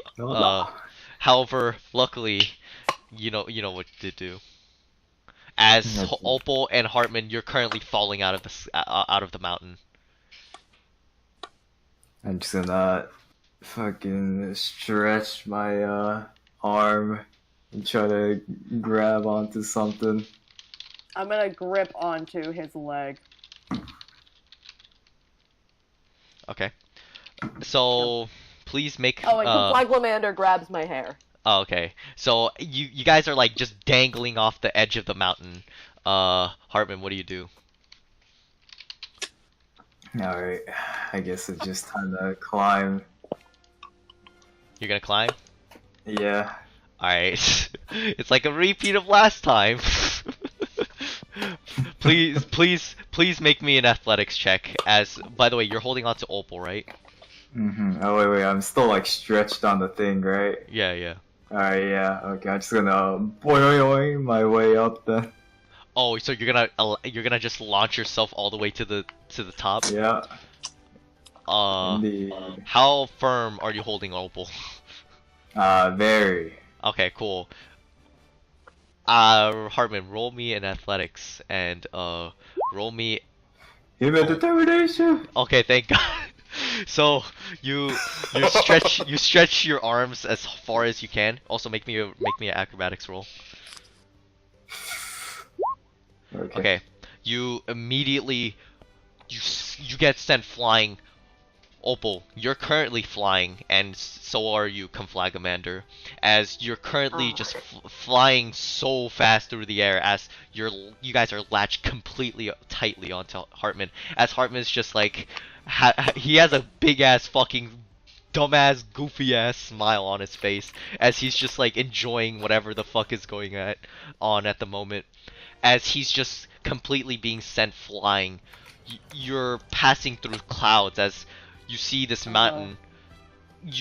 This mountain at this point is you guys have reached the 5,000 feet mark, and Hartman, you're still flying, but then you realize you're losing like traction on the speed. Mm-hmm. Are you gonna try to go for like a recharge, or are you gonna try to keep going as much as you can? Or are you gonna just start climbing instead? I just keep going as much as I can. Okay, you continue to go. The air currents start picking up, and the updraft kind of like makes your position like off kiltered. Please roll me a dex save. We both do? No, just Hartman. Okay. Okay, cool. Okay. Hartman, you quickly grab onto like the side of on the side of the cliff, and you're lashed onto a tree that is like being grown. As you see the tree, it is currently a tangerine. A tangerine is growing out of the tree. I stretch my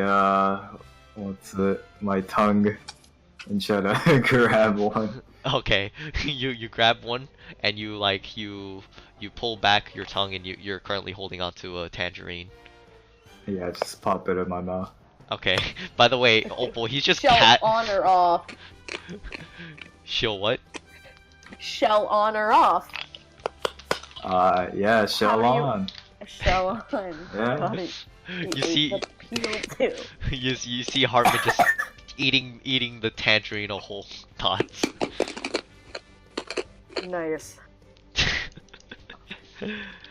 And with that, as Hartman continues to make your way up, after a good solid 5 minutes, Opal, at this point you're like completely passed out,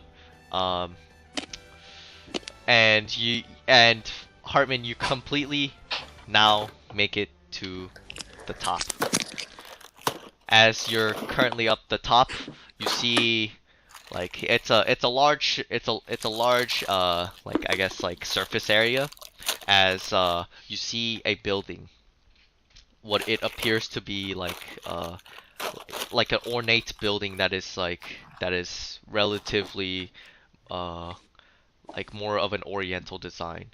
As you see that, and then you see like over a couple of like at least like 30 feet away, you see a bridge that connects, and in the distance like the fog kind of covers the what's beyond the bridge.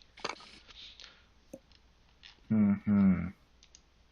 Alright, I guess I'll go to the bridge. Okay. You go to the bridge. Oh, so you're not going towards the building? Yeah, I mean, I guess I'll look at the building first. Okay. So you see the building, and it has the symbol of it has like a fucking like a medical symbol, but also like on the pillars you see you see carvings of a panda turtle. Panda turtle. Hey, that was in my dream. Yeah, I guess I'll just barge in. Okay. So as you're barging in, or as you're like taking Opal, and you barge through the door, you know, a bunch of people that were doing their own respective thing, like look at you and just look at you for a second, but then they continue back to doing whatever they were doing, and a person walks up to you, somebody that appears in a more formal uniform, as the man is currently holding his two fists at you. Or no, he's not holding his two, but he greets you. He says, "Good evening. Do you have what do you have a reservation? No, but please, my friend, she's very, very sick. Is Conflaglamander awake? Yeah. Sir, What does he see? he sees a man, basically Great Hartman. He's wearing some form of uniform, what it appears to be, a green uniform. As he looks at Hartman. The best way I could say it is it's very reminiscent of Earthbender like outfits. The man looks at Hartman and says, "Sir, you need to wait in line." What lie? As he grabs over like his list of people, and you see like there's over like 30 people on that list.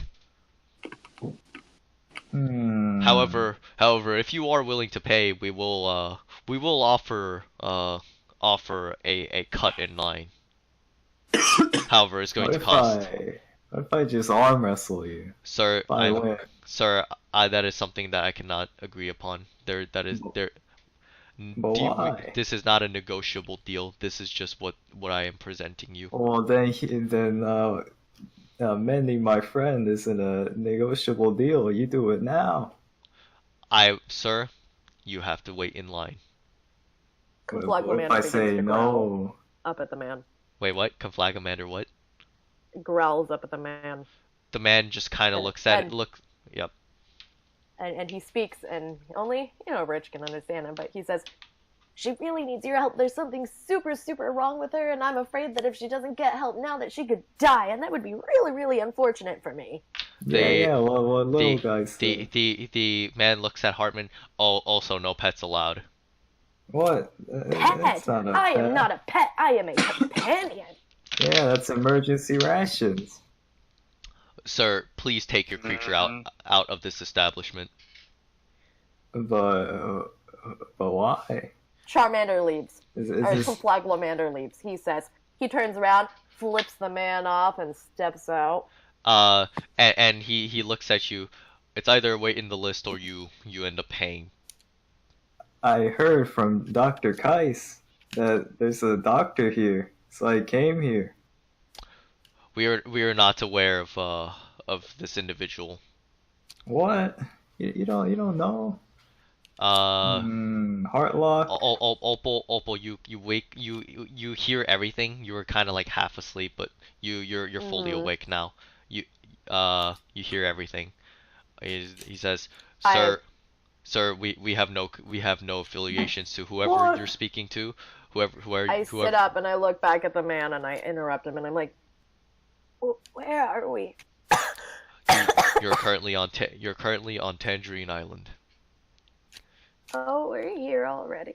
To the place? You guys have Yeah. a doctor, right? There's something really wrong with me.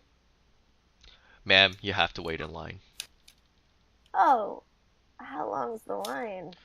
Well, there's currently 30 patients waiting in line.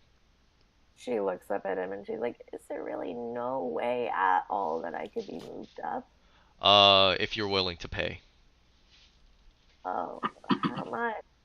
It is a payment of, as he looks,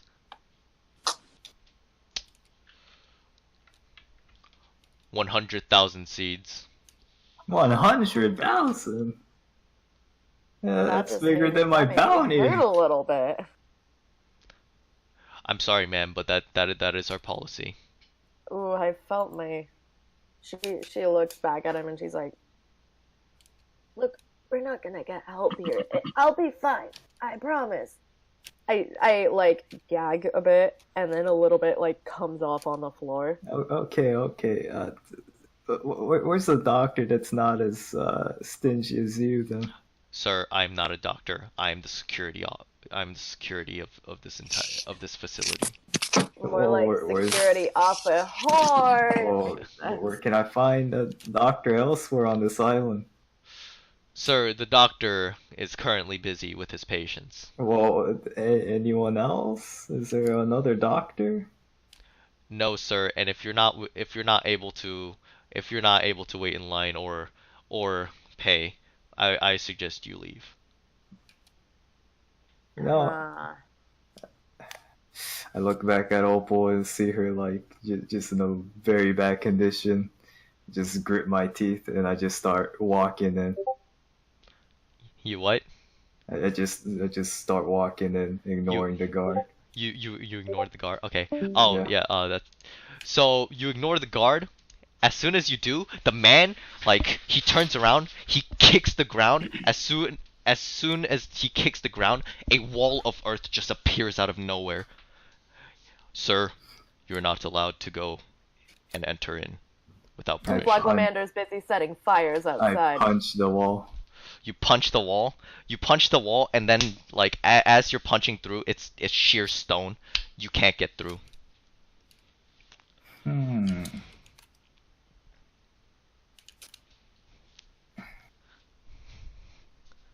So is this just a single building, or is there like It's- a it's- town around It's it? it's like a walled off area, and then by the way, they're all like stone made.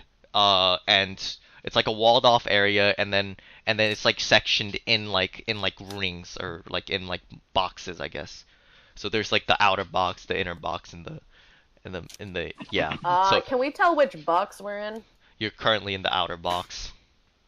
I'm assuming that's where all the Richies live.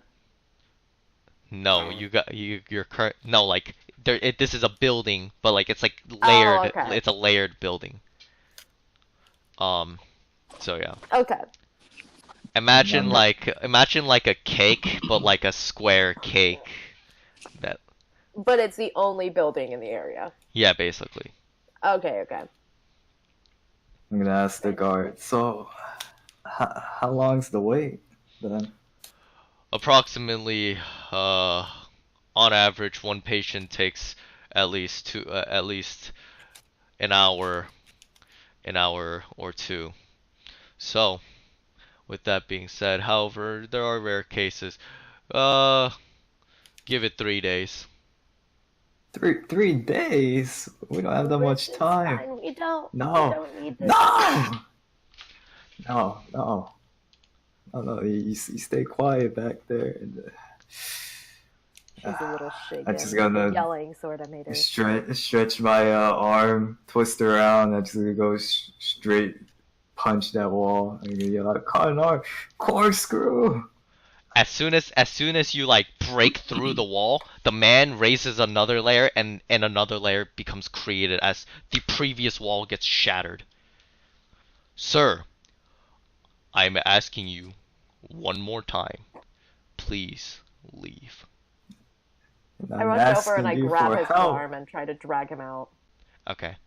So Hartman, you're being dragged out by Opal. Are you just gonna let this? Are you gonna let this happen, basically, or? Yeah. Okay, cool. So you're dragged out. At this point, you guys are like just chilling out at this like wooden bridge. Flaglamander was setting fires outside. Oh, his fire had no effect as the entire area was made out of pure stone. Yeah, but I assume the wall was slightly charred. Yeah, it was slightly charred though. It was slightly charred. He kicks the building. He basically vandalizes the property. Yeah. And so Hartman, at this point, you guys are on the wooden bridge. The bridge is like a long fucking bridge. Like there's fog in the distance that covers where the end is. But imagine that bridge from Kung Fu Panda, like the first movie. You know, like how fucking Uh-huh. there was a big ass drop below. It's kind of like that. All She right. looks at. Can she see any towns, anything on the other side, or? It's just foggy. Rich, let's just go back. Try to find the other town. Maybe they're there. The person No, you're no. looking for. You and Conflag just hold on to me, okay? As hard as you Flaglamander can. buries himself in Opal's hair, and she grips onto. All right. I'm just gonna hold on to them as tight as I can. I'm just gonna say, "All right, here we go," and I just start dashing through the bridge Okay. as fast as I can.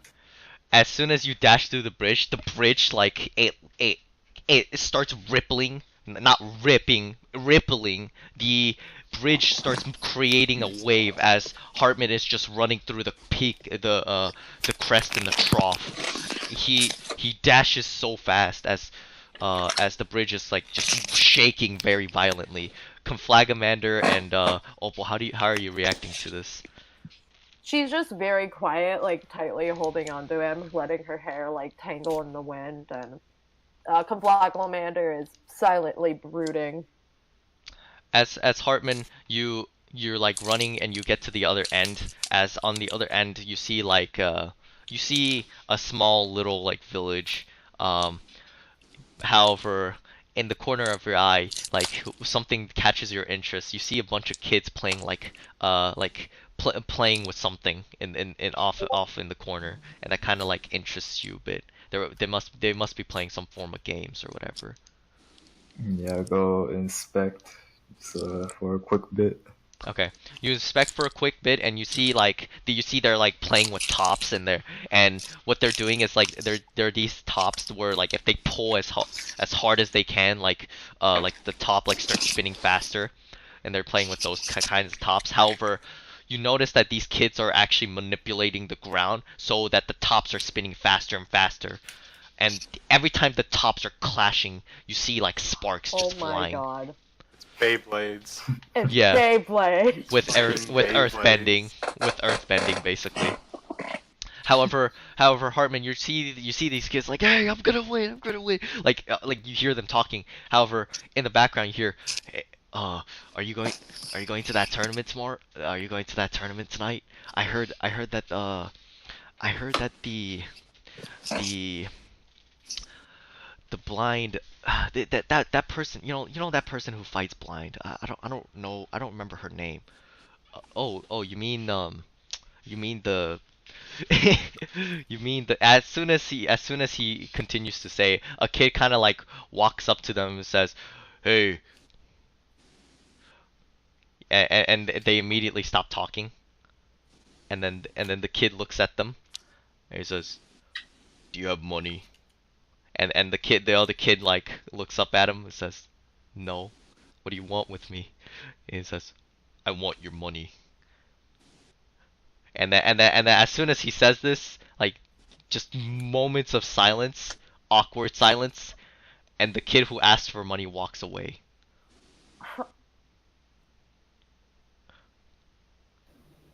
And then okay, so now we're gonna cut to Teddy. Teddy, you're currently with Sid. And you're right, Sid. I wanted to hop up a mountain, but I needed someone to catch me, so I didn't die when I messed. What mountain? The one Captain leaped up. I see all the broken stairs, right? Mac? Yeah. I'm assuming I see all the broken stairs and I just go... Yeah, you do. Huh? No. No, I wouldn't try that. No, I've been working out. Are you sure? I'll have you know I've carried 2 separate people. Really? 2? And how long did that take you? Don't ask dumb questions. You know what? Sure, try it, Teddy. 1 attempt, and then we go sword shopping. Alright, 1 attempt. Alright, I'm gonna get in a good stretch first. I'm gonna psych myself up. I can do that. Can I use human determination? Yeah, that's fine. Please. Yeah, that's fine. Alright, does that give me a second roll?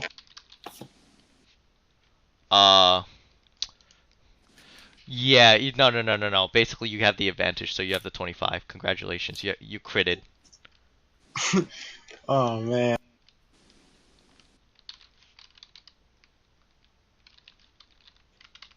So do I just, clamber up the cliffside perfectly? You clamber up the cliffside. However, you only make it to 100 feet.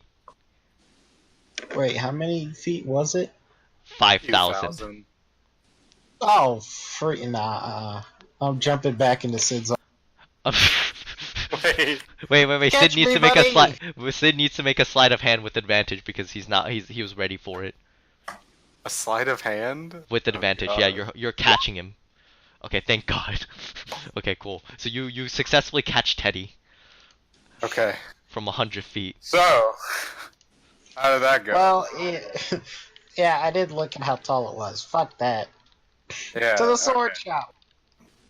to the sword shop. And yeah, I guess we're gonna head into town area and see if they have any shops. Okay. So as you're like walking around, you're seeing you're like looking for shops. You you you come across you see like in the alleyway, you see like swords on the ground. Oh, free stuff. As you see like what do you call it? These swords, you take a good look at them. They're more like uh they're more like saber kind of deal, not like katanas or anything.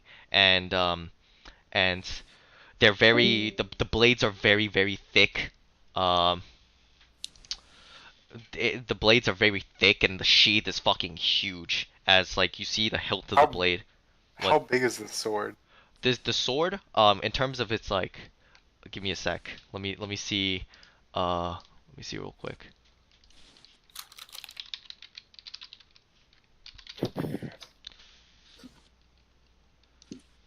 Okay, so it is. By the way, the color of this thing is in a crimson color. Like the you see like the you see oh by the way at the ends of the sword like of the like the hilt of the sword it's like a little like you see what it appears to be fabric just like kind of sprawled out. And let's see. Like a tassel? Yeah, like a tassel or like a fucking Alright. Yeah, I got you. uh give me a sec.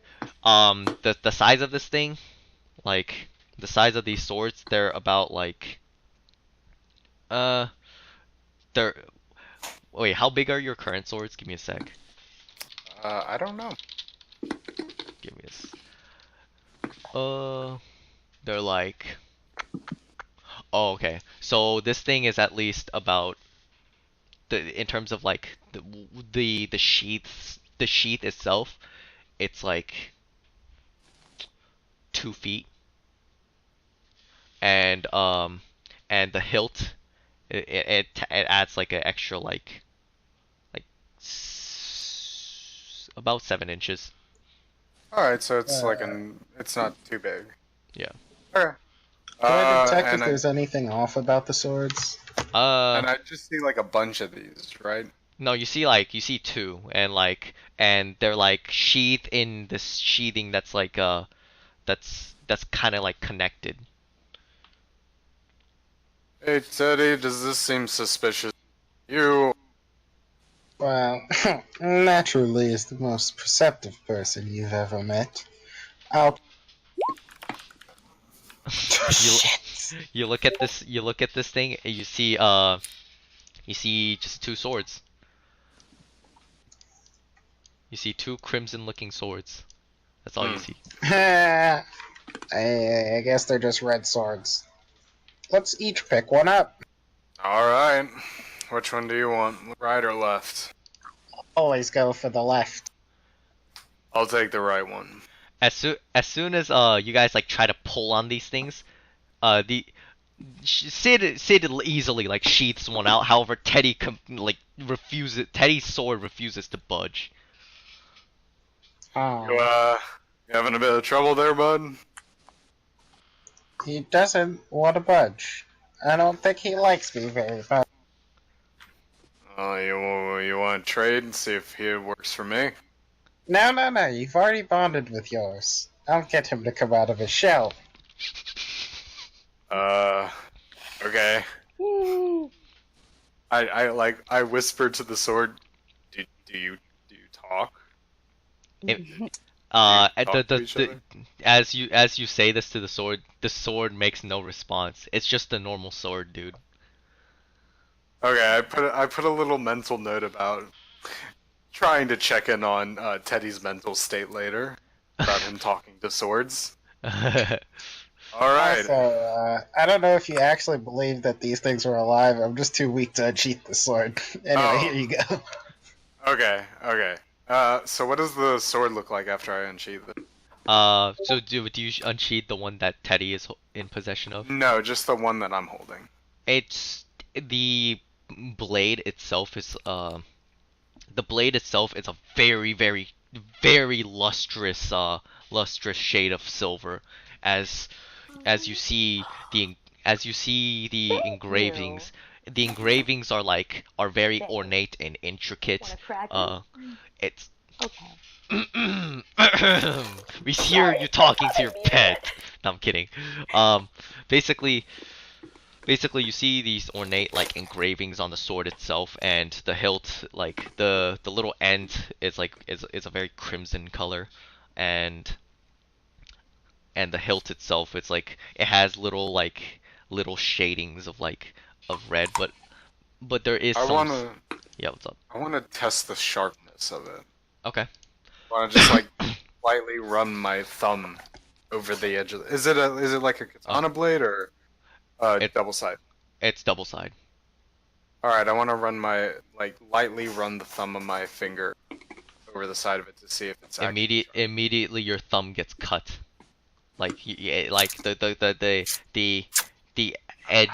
The edge just gets slightly just easily grazed, and you see Okay, so it's not exactly an ornamental sword. but then you go for it again, just as a second test, but then immediately this time around it's completely dulled. Huh. Teddy. Teddy still Run your- hasn't managed to pull out the sword. Teddy, run your finger along the edge of this blade. Why? Because it felt dull and it felt sharp, and I need to figure out which one it was. I guess I'll poke the blade. You poke the blade, and immediately you get a cut, and it starts hurting. Ow! What did you think was gonna happen? Try it It's a again, sword. Teddy. I swear I'll fucking kick you. Teddy? Try it again. Just unsheath the other sword. Teddy? No. The first time I touched it, it was sharp. The second time I touched it, it was dull. I'll poke it again. You poked it again, and this time it hurts even more. You're fucking joking. I This run is my thumb along it actually- again. It's completely dulled. Teddy! Look, it's not cutting me. Can I punch him in the face? Yeah, you wait, punch Sid in the face. I mean, yeah, my strength is super low. So Yeah, it wouldn't hurt. you punch Sid in the face, and Sid, it just feels like a pillow was thrown at you. Teddy, I need to bring you to the weight room. We're gonna do that tomorrow, okay? My muscles are for protecting, not damage. Yeah, okay. Let me see the sword you got. I'll hand it over. As it's completely I- sheathed, I try and unsheath it. you completely unsheath the sword. Does it look the same as the other one? Yes. Huh. I run my finger along the edge. It doesn't, it feels very dulled. Is there anything else in this alley? No.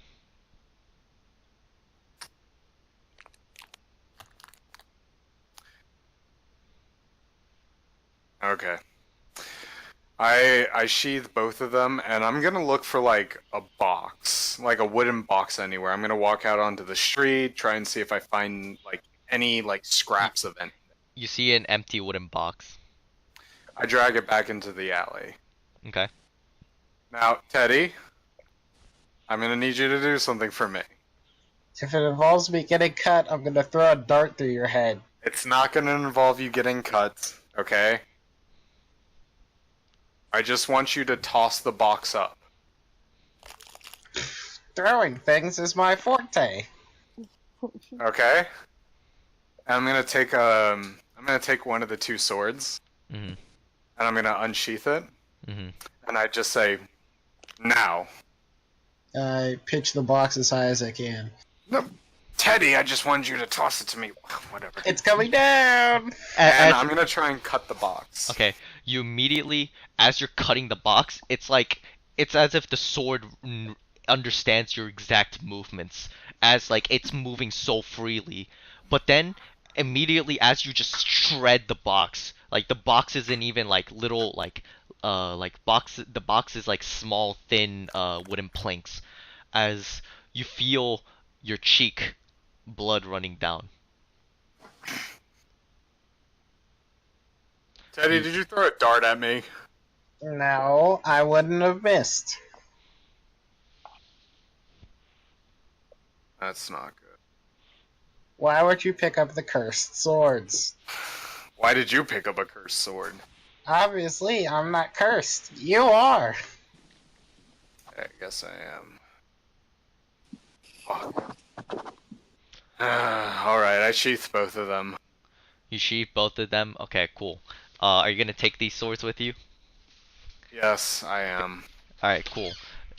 They look very very off in terms of like the theming because of your actual other sword.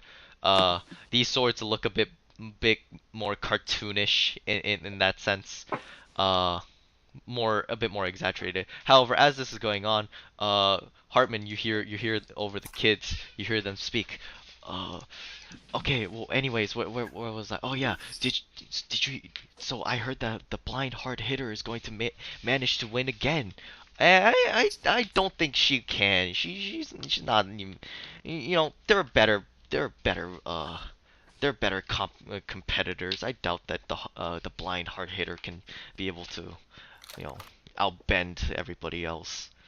I mean, the competition's getting fierce and whatnot. And as this is going on, like Hartman, it's like starting to catch your attention more and more. Yeah, I'll go walk up to them and say, "Hey, so what's this thing you guys are playing?" They look at you. He says, who are you?" Oh, I'm Rich C. Hartman. I can become the arm wrestle king. I'm Wait, gonna go find the fragment. Yeah, what? Wait, aren't you that guy, who beat one of the assailants? Yeah, Gladian. Yeah. Oh, That was cool. fun. Yeah, we'll definitely tell you where this place is. Oh, nice. As soon as like they relay the information, they say, okay, so basically it happens around it happens around 8 o'clock ish. Um, it's near in the valley of it's near the valley below this area, and basically like it's the pathway is two tree branches just kind of making like a little opening area, and then you'll see like uh let's see. Oh yeah, and to know that the entrance, you the symbol, I'm trying to remember. Hey dude, what was the symbol? I think it was like a circle with like a with like a square on the inside. It's like, oh yeah, that was the symbol. And basically like you like knock on the stone door, and like there'll be a guy that'll tell you like, who is this, and then like you just gotta you gotta tell him, I'm here to see rocks being thrown, and they'll let you in. So is this like a tournament for you to enter? No, Anyone can? it's earthbenders only. What's a earthbender? Oh, Never heard of those. oh well, oh yeah, that is true. Bending is kind of rare. B- Benders are people who can manipulate elements, like the ground or something, or water. I heard some people can even manipulate air. I see. Oh yeah, and the other common one is fire. Yeah, I think one guy in my crew can do those fire things. I really asked him how he can do it, but yeah, it's pretty cool. Yeah, and apparently like, and so basically people with bending can just move rocks and do stuff like that. Another unrelated question, but is there a doctor here? Uh, did you guys come back from the did you guys come back from that hospital? The guy said no. You gotta wait, and I don't think my friend has that much time left. I need to Opal find a pipes doctor up from fast. behind him. I heard that I heard that the prize for the tournament is going to be pretty huge, and I also heard rumors that there might be a free for all where anyone can just enter to face the champion. So maybe if you beat the champion, you could help your Like friend out. free for all, like not with these weird spinny things, but with my fists. Yes. Wait, really? Yeah. I Okay, heard okay. When is this? this is around 8 p.m. What time is it now?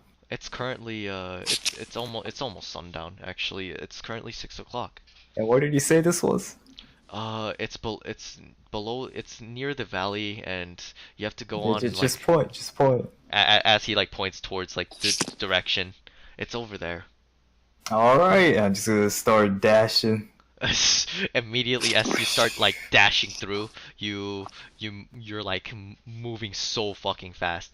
At this point, like Teddy and Sid, you're just kind of like walking around doing nothing much. But then you see Hartman just like bolting through, like from.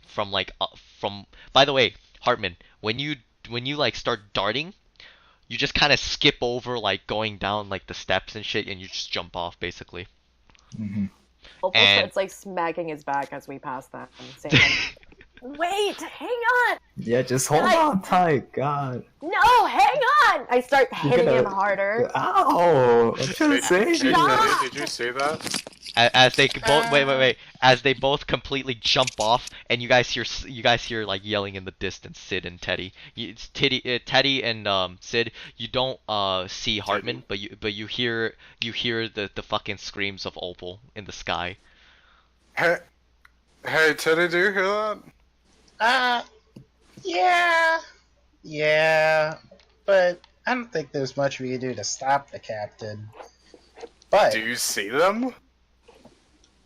I continuously beat the Alright. captain to get this stuff.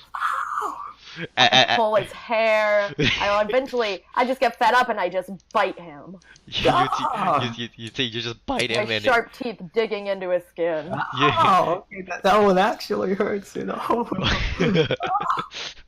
Stop! I want down! If you don't stop, I'm gonna vomit all over you. By the way, you guys are currently falling. You guys are falling at this point. No time to nag. We're falling. You gotta hold on tight when you bang your head against mine. You know which one's harder.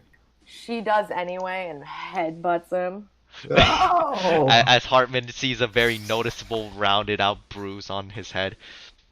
They all like you guys all come like falling down, and then Hartman, as soon as you land ground, you just start darting as Opal, you're like being held, you're clutching on tightly to reach C. Hartman. Teddy and Sid, you hear like the screaming fading away, and as soon as you do, you hear a loud thud, and then puffs of smoke just like gets kicked up in the air as Hartman is just darting. You see Hartman's like speedy fucking self running past you Captain? guys. Oh, He dashes He's already past you. whatever. Are you Well- guys gonna? say, do you want to find a prank store? I have some funny ideas for combat. Can we do that after we take care of the cursed swords? What do we take care of them? What are you gonna do about it? I'm hoping Find a to find sword medium? somebody.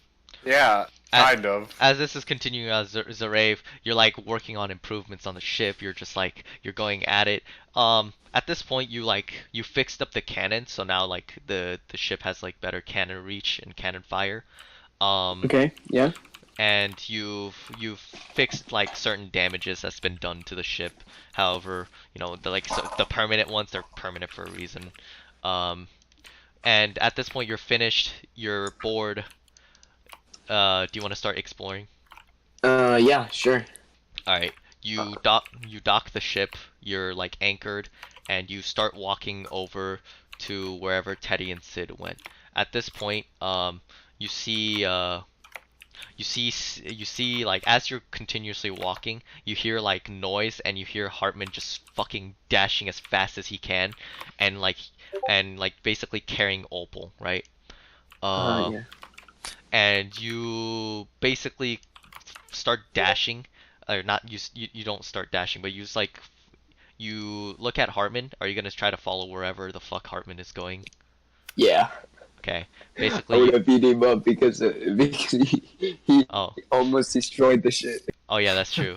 So basically you start following Hartman, and then you see you follow after him, and then he stops at a stone like a plain old stone wall, except there's like a symbol on the stone, and then there's like two trees, like two like branches that that kind of like make it so that it looks like a potential opening, but who knows.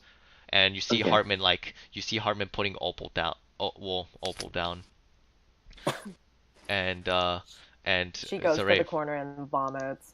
Zarave, are you going to approach Hartman? Yeah. Yeah. Hard man. What? Like No. old man and all that stuff. Like, why did you try to destroy the ship? Like, that bird was. He can't even like try to make words because of that. He just starts cursing in Spanish. Like you wouldn't understand. That's why I'm not going to say them. It's just too complicated to say them. But he starts like cursing like crazy and stuff. You know. Yeah, gee, calm down. It's Just just doing my thing, you know? he Yeah, like this- starts scratching his head like crazy. Okay. I'll take care of the shit better. Just don't do it again, and we're okay. Hey, you wanna join us for watching a spinny top tournament? It's Penny I- top tournament. I'm Yeah. not participating. I'm Yeah, going well- back to find Sid and No, you're not participating, alright? But I'm participating so I can get that I'm money. friggin' walking back the way No, we came. you're coming back. As soon yeah, he I'm basically going to resist. he keeps If she's going, I'm I'm gonna pull going. you back. he basically lengthens his arm, like coiling around you so that you can't even like fucking get out. I want to still try and resist. Hartman basically created like a small little like coffin with his own hand. I let Conflagamander go, and I say, Conflagamander, go find them! And Conflagamander runs off. Okay, cool. So as this continues, Hartman, are you gonna try to get through? Yeah, I'll just do the knocky thing. Okay. Hey, who this man?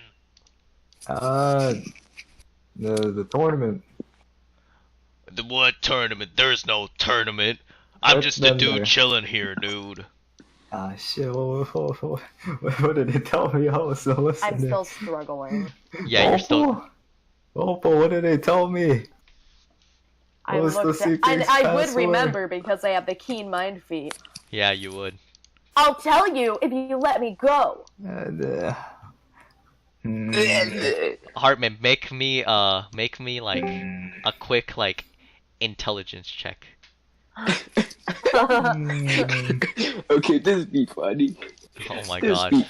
Oh shit. You remember like I'm trying to see like rocks being thrown. Oh yeah. What's it? Hey guy, I'm trying to see rocks being thrown. Oh, you could have just said so. As soon as he does, he like kicks he like stomps, and then the door immediately the door slides, or the stone slides down as you see a visible tunnel. Alright, Opal, I guess you're still stuck with us. Hey. I'm kicking and screaming. No! Let me go! Opal, at this Crowds point, aren't the best. I'm sick after all. Yeah, stop thrashing around, jeez. as you guys are like walking through, Conflagamander, you basically like approach the people. However, we're gonna sort of cut back to cut back to fucking what's his face? Hartman. Hartman, you see the people like cheering and roaring. At this point, it's like it's 8 o'clock. Okay. Um, people are roaring and cheering and people are like getting hyped as you hear like the announcer, and we see the Avalanche fighting the ice climber, as you see like a man with a pick like just slamming on the ground, the earth like rippling, and you see the stones just jutting out of the ground. The other guy, the Avalanche, he basically like creates an entire like a small little like hill of like stone, and just starts chucking rocks at the guy below. And what do you call it? And so Hartman, as you're seeing this, what do you do? Like spectators are just like uproaring and like they're cheering. What's the current time, if I even know if there's even a clock? It's like 8 o'clock. 8 o'clock? Alright, so it started. Guess I just walk myself up front row. No, Nice. not even front row, on the stage, front row. you're gonna be like you're gonna be just like dangling off the fucking like ring, like looking up, Yeah, basically. pretty much. Whereas like Opal and Zarave, you're just kind of chilled out like on the seat. Yeah.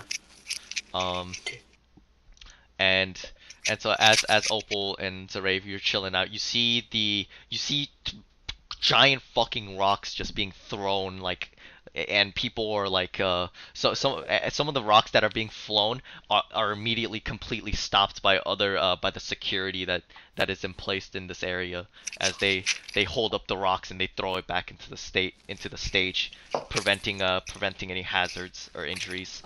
As this is going on, Hartman, you see like people fighting and whatnot, but then finally, as this is going on, we're gonna cut to Conflagamander. Conflagamander, do your thing. Conflagamander is running down the street on all fours so that he's like more dashing, and he's quicker because he's running on all four of his feet. And he approaches Sid and Teddy. I forgot Teddy's name.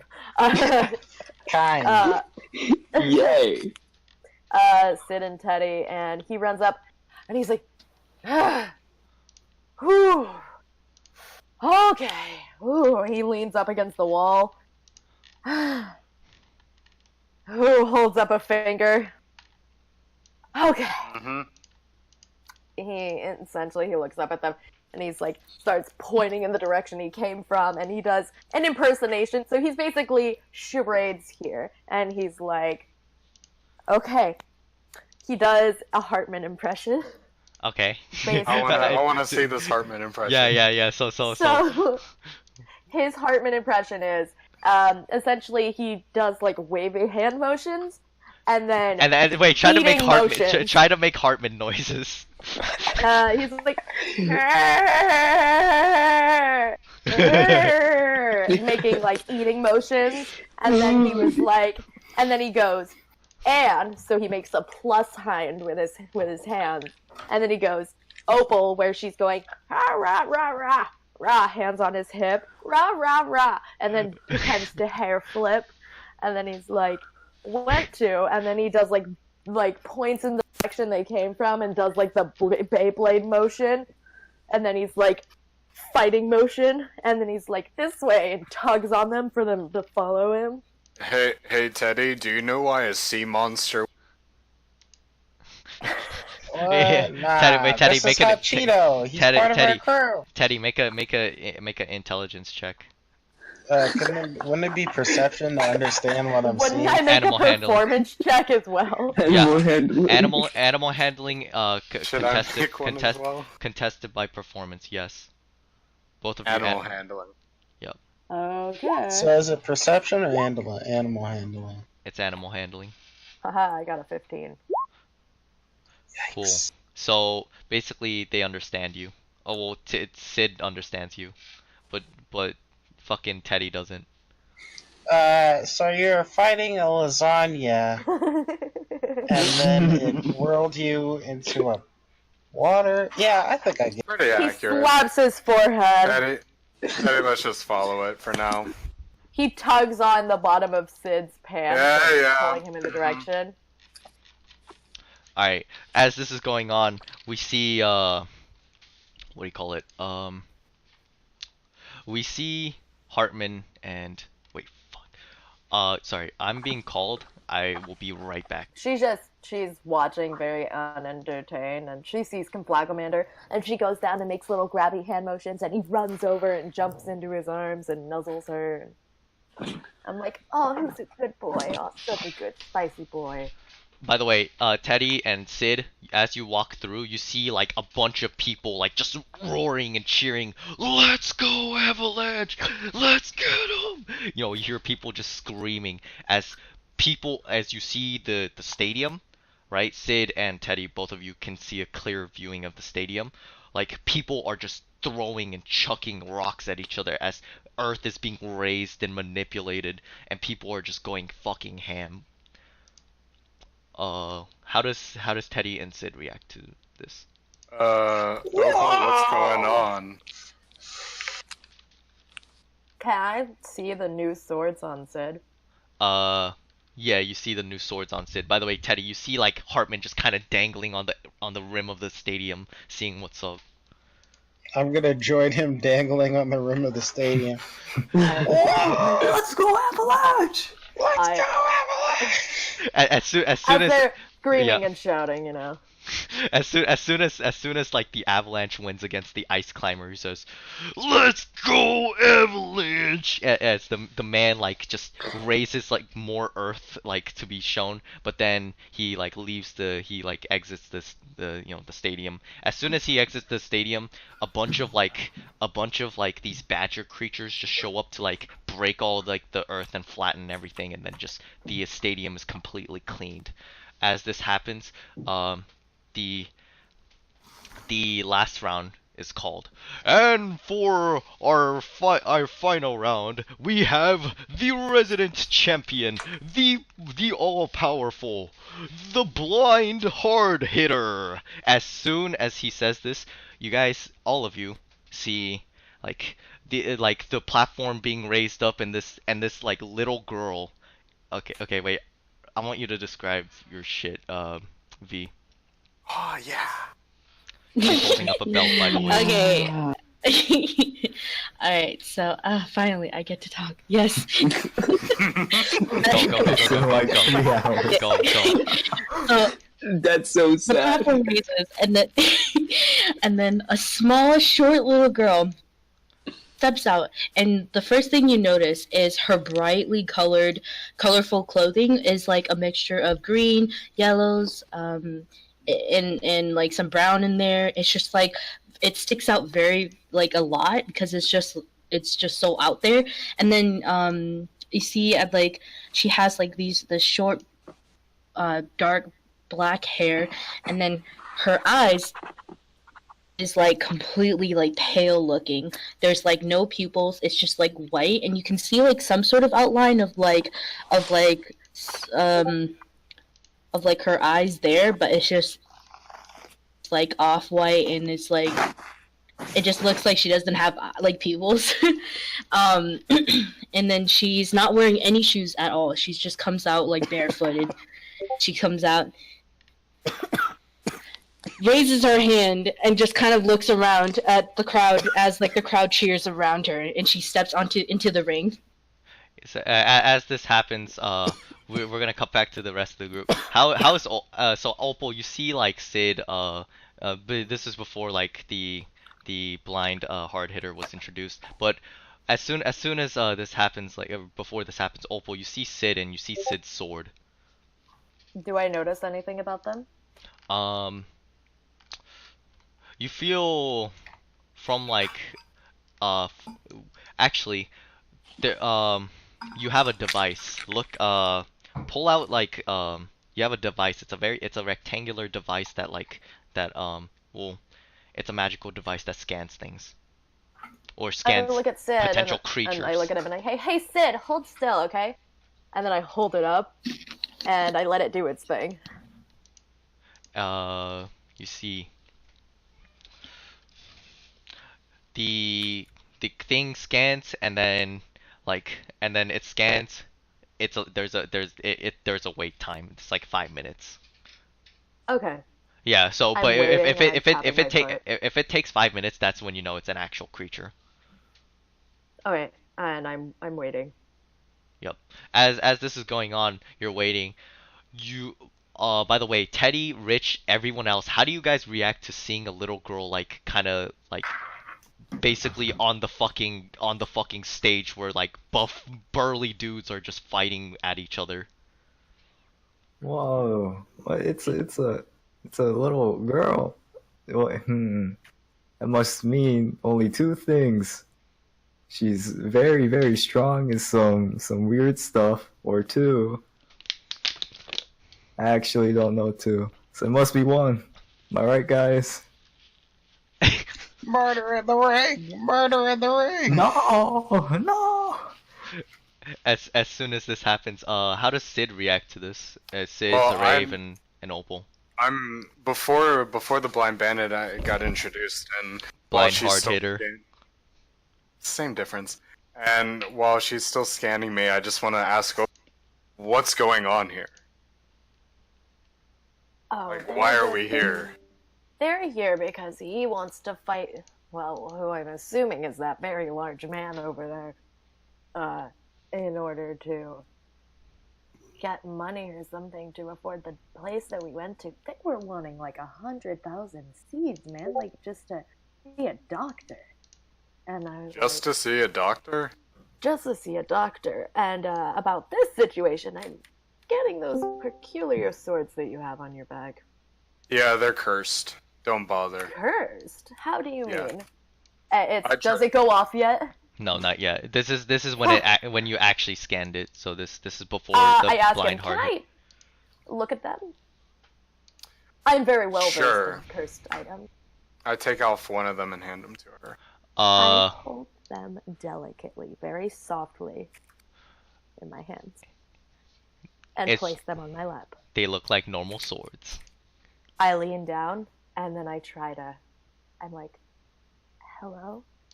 Nope, nothing gets activated yet. I would Or like to try who to knows? unsheathe them. The sheath, one of the swords come off. Yeah, Only one of them. the right one. The left one you pull out, and then it comes out halfway. But then you're like, yeah, but then, like it doesn't want to come out. It's like stuck. So, what I do, does the other one just seem like a normal sword? Yeah, it looks like a normal sword. I sheath it back and I hand that one to him. This one's fine, but I'm gonna keep this one if it's all right. Unless don't you know don't if want they're that sword, I'll fine. take it off of you. When I tried to cut something, it cut me. That's a sword. Swords cut things. It cut me as I cut the object. Now that part of the blade is out, can I like run my hand like softly over the? It's completely dull. Okay. I and inspect it and I it's touch so it in different places. it's so dull that you literally just hold on to the blade and like nothing happens. Does anything happen to me? You do that, nothing happens to you. I take out the other sword. This Do you time wanna- this time it actually does come out, and you try to doing the same thing, and then yeah, it's very dull. Nothing happens. I begin rubbing softly, like soft circles on the sash that it has. As this is going Almost. on. Yep. Huh? Continue. Oh, I Does was the gonna thing say, go off yet? Wait, what? Does the the thing go device. off yet? No, nothing happens at the moment. are like the benches wooden or stone or something? They're stone. Okay. Is there any like wooden objects No. around? It's just all Never mind. stone. Yeah. At this point, while you guys were inspecting, you hear like the announcement announcing like the blind hard hitter, and you see a little girl like popping out of a platform. My eyes go wide. You know, after meeting Rich, this doesn't really surprise me. there's a child in that ring. How does that not surprise you? I mean, how old are you? Enough. Yeah, Like, see oh, what I yeah. mean? how does the rave react to seeing a little girl like on the fucking stage with like people chucking huge earth at each other? Zarave. Hello? Mr. Zimbabwe. Dude, this man This is all world though? your mic isn't working, dude. Zuardo. Your mic isn't working, dude. None. The mouth is on. Okay, cool. So as this is going on, hey, blind hard hitter, I'm gonna let you do your thing. So Wait, who's my opponent? your opponent, and to your right corner, our resident champion, and to your left corner, our rising rookie, the Avalanche. The man says, the Avalanche does not want to harm a tiny little girl. Who are you calling tiny, you dipstick? As he says, the Avalanche would like you to take back your words. I don't go back on my words. And then you see blind hard hitter just get into the stance where her legs are just far apart, like further out past her shoulders, and she's kind of like in like a crab stance with her legs. Mhm. Her arms are out in front of her, and they're bent 90 degrees, and her palms are facing straight up, and she's just waiting. As this is going on, the man completely strikes. The man strikes first. As the man strikes first, five chunks of earth just start coming flying at you. What do you do? As soon as he flings the chunks of rocks at me, I immediately stomp down in front of me and form a triangle shield in front of me, and it Okay. just comes up. The chunks of earth just flings off of the shield. Pretty much, it like crumbles against it, and it just flings off. Okay. So All as of the like that he flings at me, kind of like is crumbled up and flings off the shield. I'm going to punch forward and send half of the shield straight at him, kind of like as like a retaliation. Gotcha. yeah. So as you're retaliating, the man was not expecting this, and then with one hit, he just comes flying out of the ring. It's a ring out. It's a ring out, and the winner is the blind hard hitter. Now, does anybody would like to challenge our local champion? And as soon as he says this, he looks around. No one? No one else? No, me. He looks at you. He Oh says, my god. He says, "Oh, okay, then come up to the stage." As you Nice. get up, the man Hey says, Sid, you should also challenge her after I guess I win. I he don't know. like he It's only one go. he does this. And then you see. By the way, describe Hartman to V. All right, so you see average height, 5 foot. What was it? 5 So- foot, yeah, 5 foot 8, 5 5 foot 8. That's just small.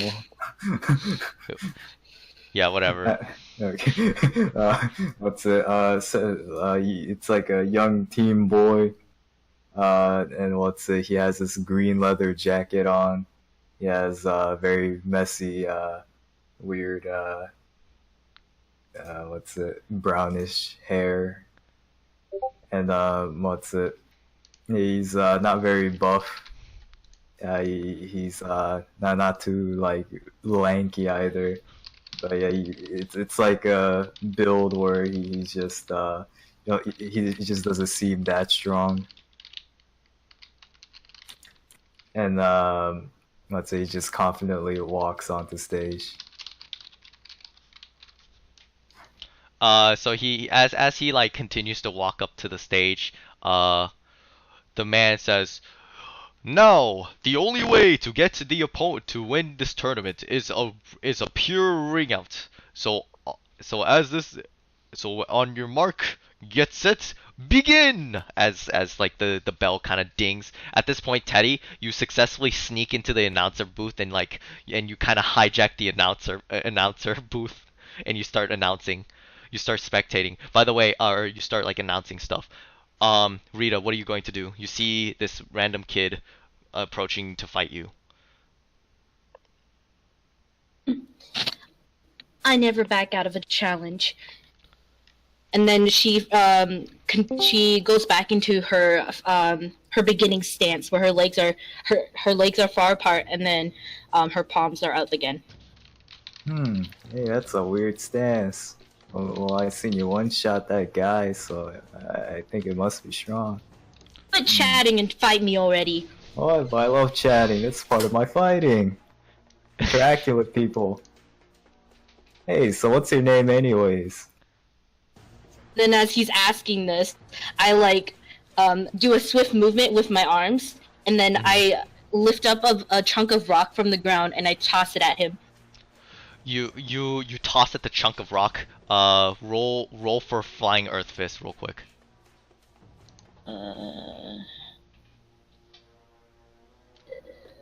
It's in your. Here it is. Yep. Yeah.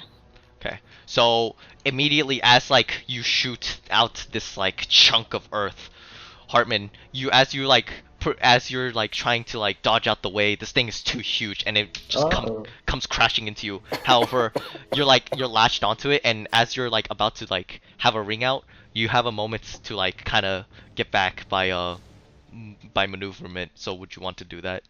Yeah. How would you want to do that? It's like a. Yeah, it's a giant boulder. So what's the stage like?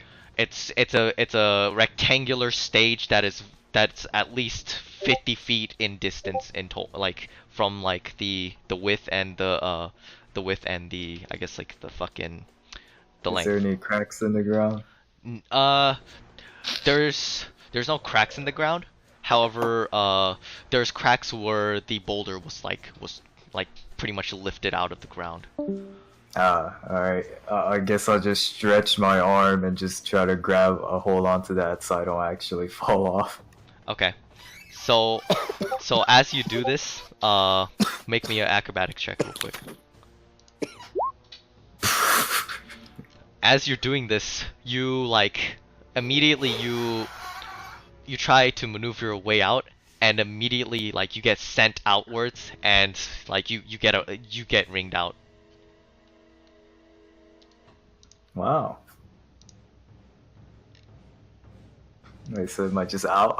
Yeah, you're out. And he says, "The winner is the blind hard hitter." As everybody is just starting erupting and cheering and roar as this happens. Did it really just end? While all this is all the cheers are going, all you see is the blind hard hitter just her arms up in the air, kind of just turning around to all the crowd, pretty much. All of the cheers. Hey, rematch! I want a rematch. Hey, Captain, you want me to give it a try? As this is going on. You know what? Yeah, sure. As this is happening. Oh wait, by the way, at this point, the crowd is kind of dispersing, and they're kind of they're leaving the general area through different entrances. So at this point, it's slowly being emptied out. Blind hard hitter, where are you going at the moment?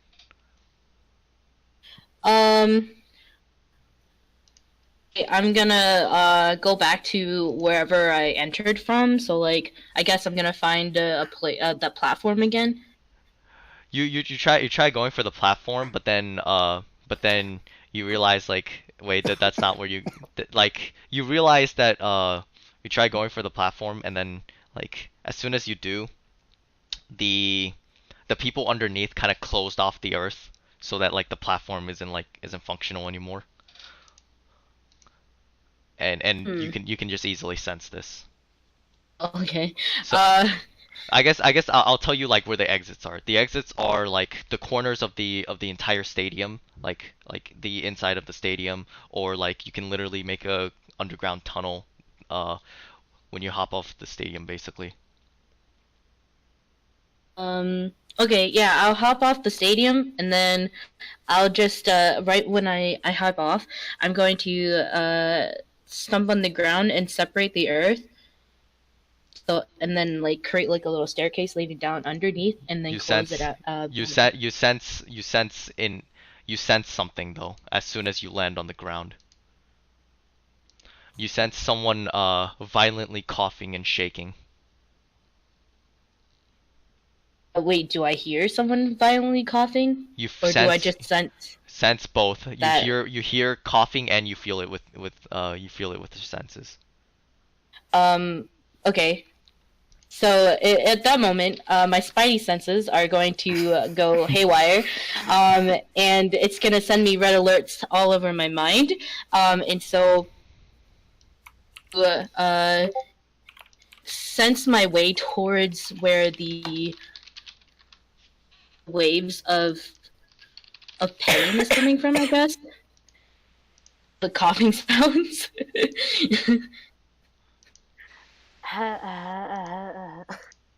So, do I walk up to where Opal is? Yeah, basically. She's just looking. This down kid at looks the like she's sword and gonna the die. device. Mm-hmm. Why do you think we're here? She's not paying you any mind. She's too focused on the device. She's not gonna die. She just has some magnesium deficiency, meaning she doesn't have enough magnesium. It looks like she needs a lot more vitamin C as well. Because she's so white. You're racist. No. She looks up and says, I don't need any of that. I'll be fine. She shouts. So, does anybody have a clue what she's talking about? What's a Nope. vitamin? Teddy, your in brother's my a doctor. half medical opinion, vitamins are like Mag, they're like little people that walk I roll inside medicine? your body and fix really Yep. quick. But You do- what's a magnesium Right, deficiency? It's like a vitamin, but you don't have enough of them. You dumbwits. Vitamins and minerals comes from what you eat. What? Eating these That's past few days. crazy. They're I kind only of remember eating Pierre's cooking, not vitamins or magnesium. Look, whoever you are, they're idiots. There's no talking it out with them. I go over to where Opal is and I put my my hands on her face. She's burning up. Hmm. It seems that she's not only lacking in certain vitamins, she's also lacking in things as well. Eat it She immediately. looks up at you. So, what are we supposed to do then? Go to a doctor? I mean, that's what I was supposed to We fight you for, tried but the I stuff lost. that they were expecting us to do at that point. Don't worry, I have some stuff in my bag here that I could give you. Hey, wait, are you a doctor? Okay. Just rest easy. You're a And then I doctor. shuffle, so I bring out this little tiny bag, that kind of just clinks around. And it's like a little like satchel that's like tied at the top. And so I just like, I open that and I reach in and I grab out some like this bottle with pills in it. And then on the top it's labeled vitamins. And so I shake out like 2 pills and then I give it to Opal. And I'm like, here, take these. She takes I reach them. into my back pocket and pull out a what is it, a water skin with like water in it, and I give it to her. She takes the pills and then drinks just a little bit, not pressing her lips to it because she knows she's sick, but more like tipping it back and just dumping the water in, and then swallows them and coughs a bit more, and then goes back to waiting on her device. Alright, and then now I need you to, of this, and then I pull out, another bottle, but this time it has some, like, dark liquid in it, and then I look at her, and I reassure her, I'm going to kill you, and then I open it up, and I take, I have just in my bag magically, and then No, wait, what? What's up? You cut up. Oh, I said I'm gonna pull out the serum, and then I'm gonna pull out a spoon that I just magically have in my bag, and I'm gonna pour some of the syrup into the spoon, and I'm going to give that to her, and I'm gonna tell her, please take this. She looks at it, sniffs it. What's it smell like? It smells like a strong scent of hospital medicine. She sort of like makes a face at the If you don't spoon. drink it, there's a possibility you might die. She thinks for a moment, and it's not gonna kill me. You promise? I hold out my pinky. Kid, I promise you that this serum is gonna help you. Well, I'm not a Yeah. kid, but she leans forward and she takes the medicine. She lies, she is a kid. I'm not a kid! Okay, so when you swallow the serum, it's like really, really bitter, but it has like a very like light hint of cherry. Oh god, it's cough medicine. Ew. I just took some of that, so the taste is still fresh in my mind. Nice. Her face kind of screws up, and she sticks her tongue out, and she's like, The spoon from her again, and I just kind of put it back in my satchel, and I'm like, all that I could do for you. If you need anything else, there is a hospital that's up over there across the bridge. They should We be able to know. help you. Wait, hold on. Are you a doctor? Or Do I look like a doctor to you? I no, you mean, look blind. I've seen a lot of doctors before, like Dr. Kai. She was a weird granny. She was a pretty cool doctor. Oh yeah, and Oh. Alestra. Off yet. Oh, yeah, so... Hey, blind hard Yes. hitter. Those names are very Yeah. reminiscent. Just saying. What names? Alestra, Dr. Kais. Yeah, those names are very reminiscent because of the fact that Alestra is your cousin. Right. When I hear the name Alestra, I kind of just pause, and I kind of just stop. Yeah, I hesitate for like a split second, and then I shake my head, and I'm like, this is all I could do for you. And then I walk away, and I find a stone wall, Hey, and I kind of, you're and not it splits running, are you? open. It Yeah, splits you still open gotta like the Red dash. Sea, and I walk in, and then as soon as I walk past the wall, it just closes immediately right behind me. By the way, before she left, the bag you saw on her had the symbol of the panda turtle. And with that, as you guys are like making your way out of the tournament entrance and whatnot, you guys can talk amongst yourselves. This is like little like Did my machine go off yet? yes, it did. Thank you. That was And? the first question I was gonna ask.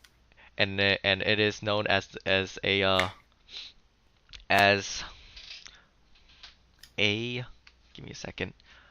Are you gonna make up a name? Yeah, let me think of a name real quick. I know what Pokemon it is, but go ahead. Um, Oh, I'm so excited. They're no. I'm gonna name him Gerald. So basically, the creature's name, right, Barry and Terry. is called the Nikatana. Nikatana. Got it. Kana. Ni as in two? Two katana? Yeah, basically. They're dual blades. Yeah, duh. I get all excited and I'm like, sit. I pick up the sword and I run at him. What? They're capsule monsters. They're capsule creatures. I need the one you have. I need the one you have now. Give it to me. Okay, give her. I As soon- take it You from as have soon- him. both of the swords. As soon as you Yeah. do, the swords activate, and with that, the swords float, and with that, we're also gonna end off the session. Bye, everyone. Yes, I have a dual blade. I Yeah. can't wait to evolve it into Aegis Slash. Nice. Wait, you have the swords now?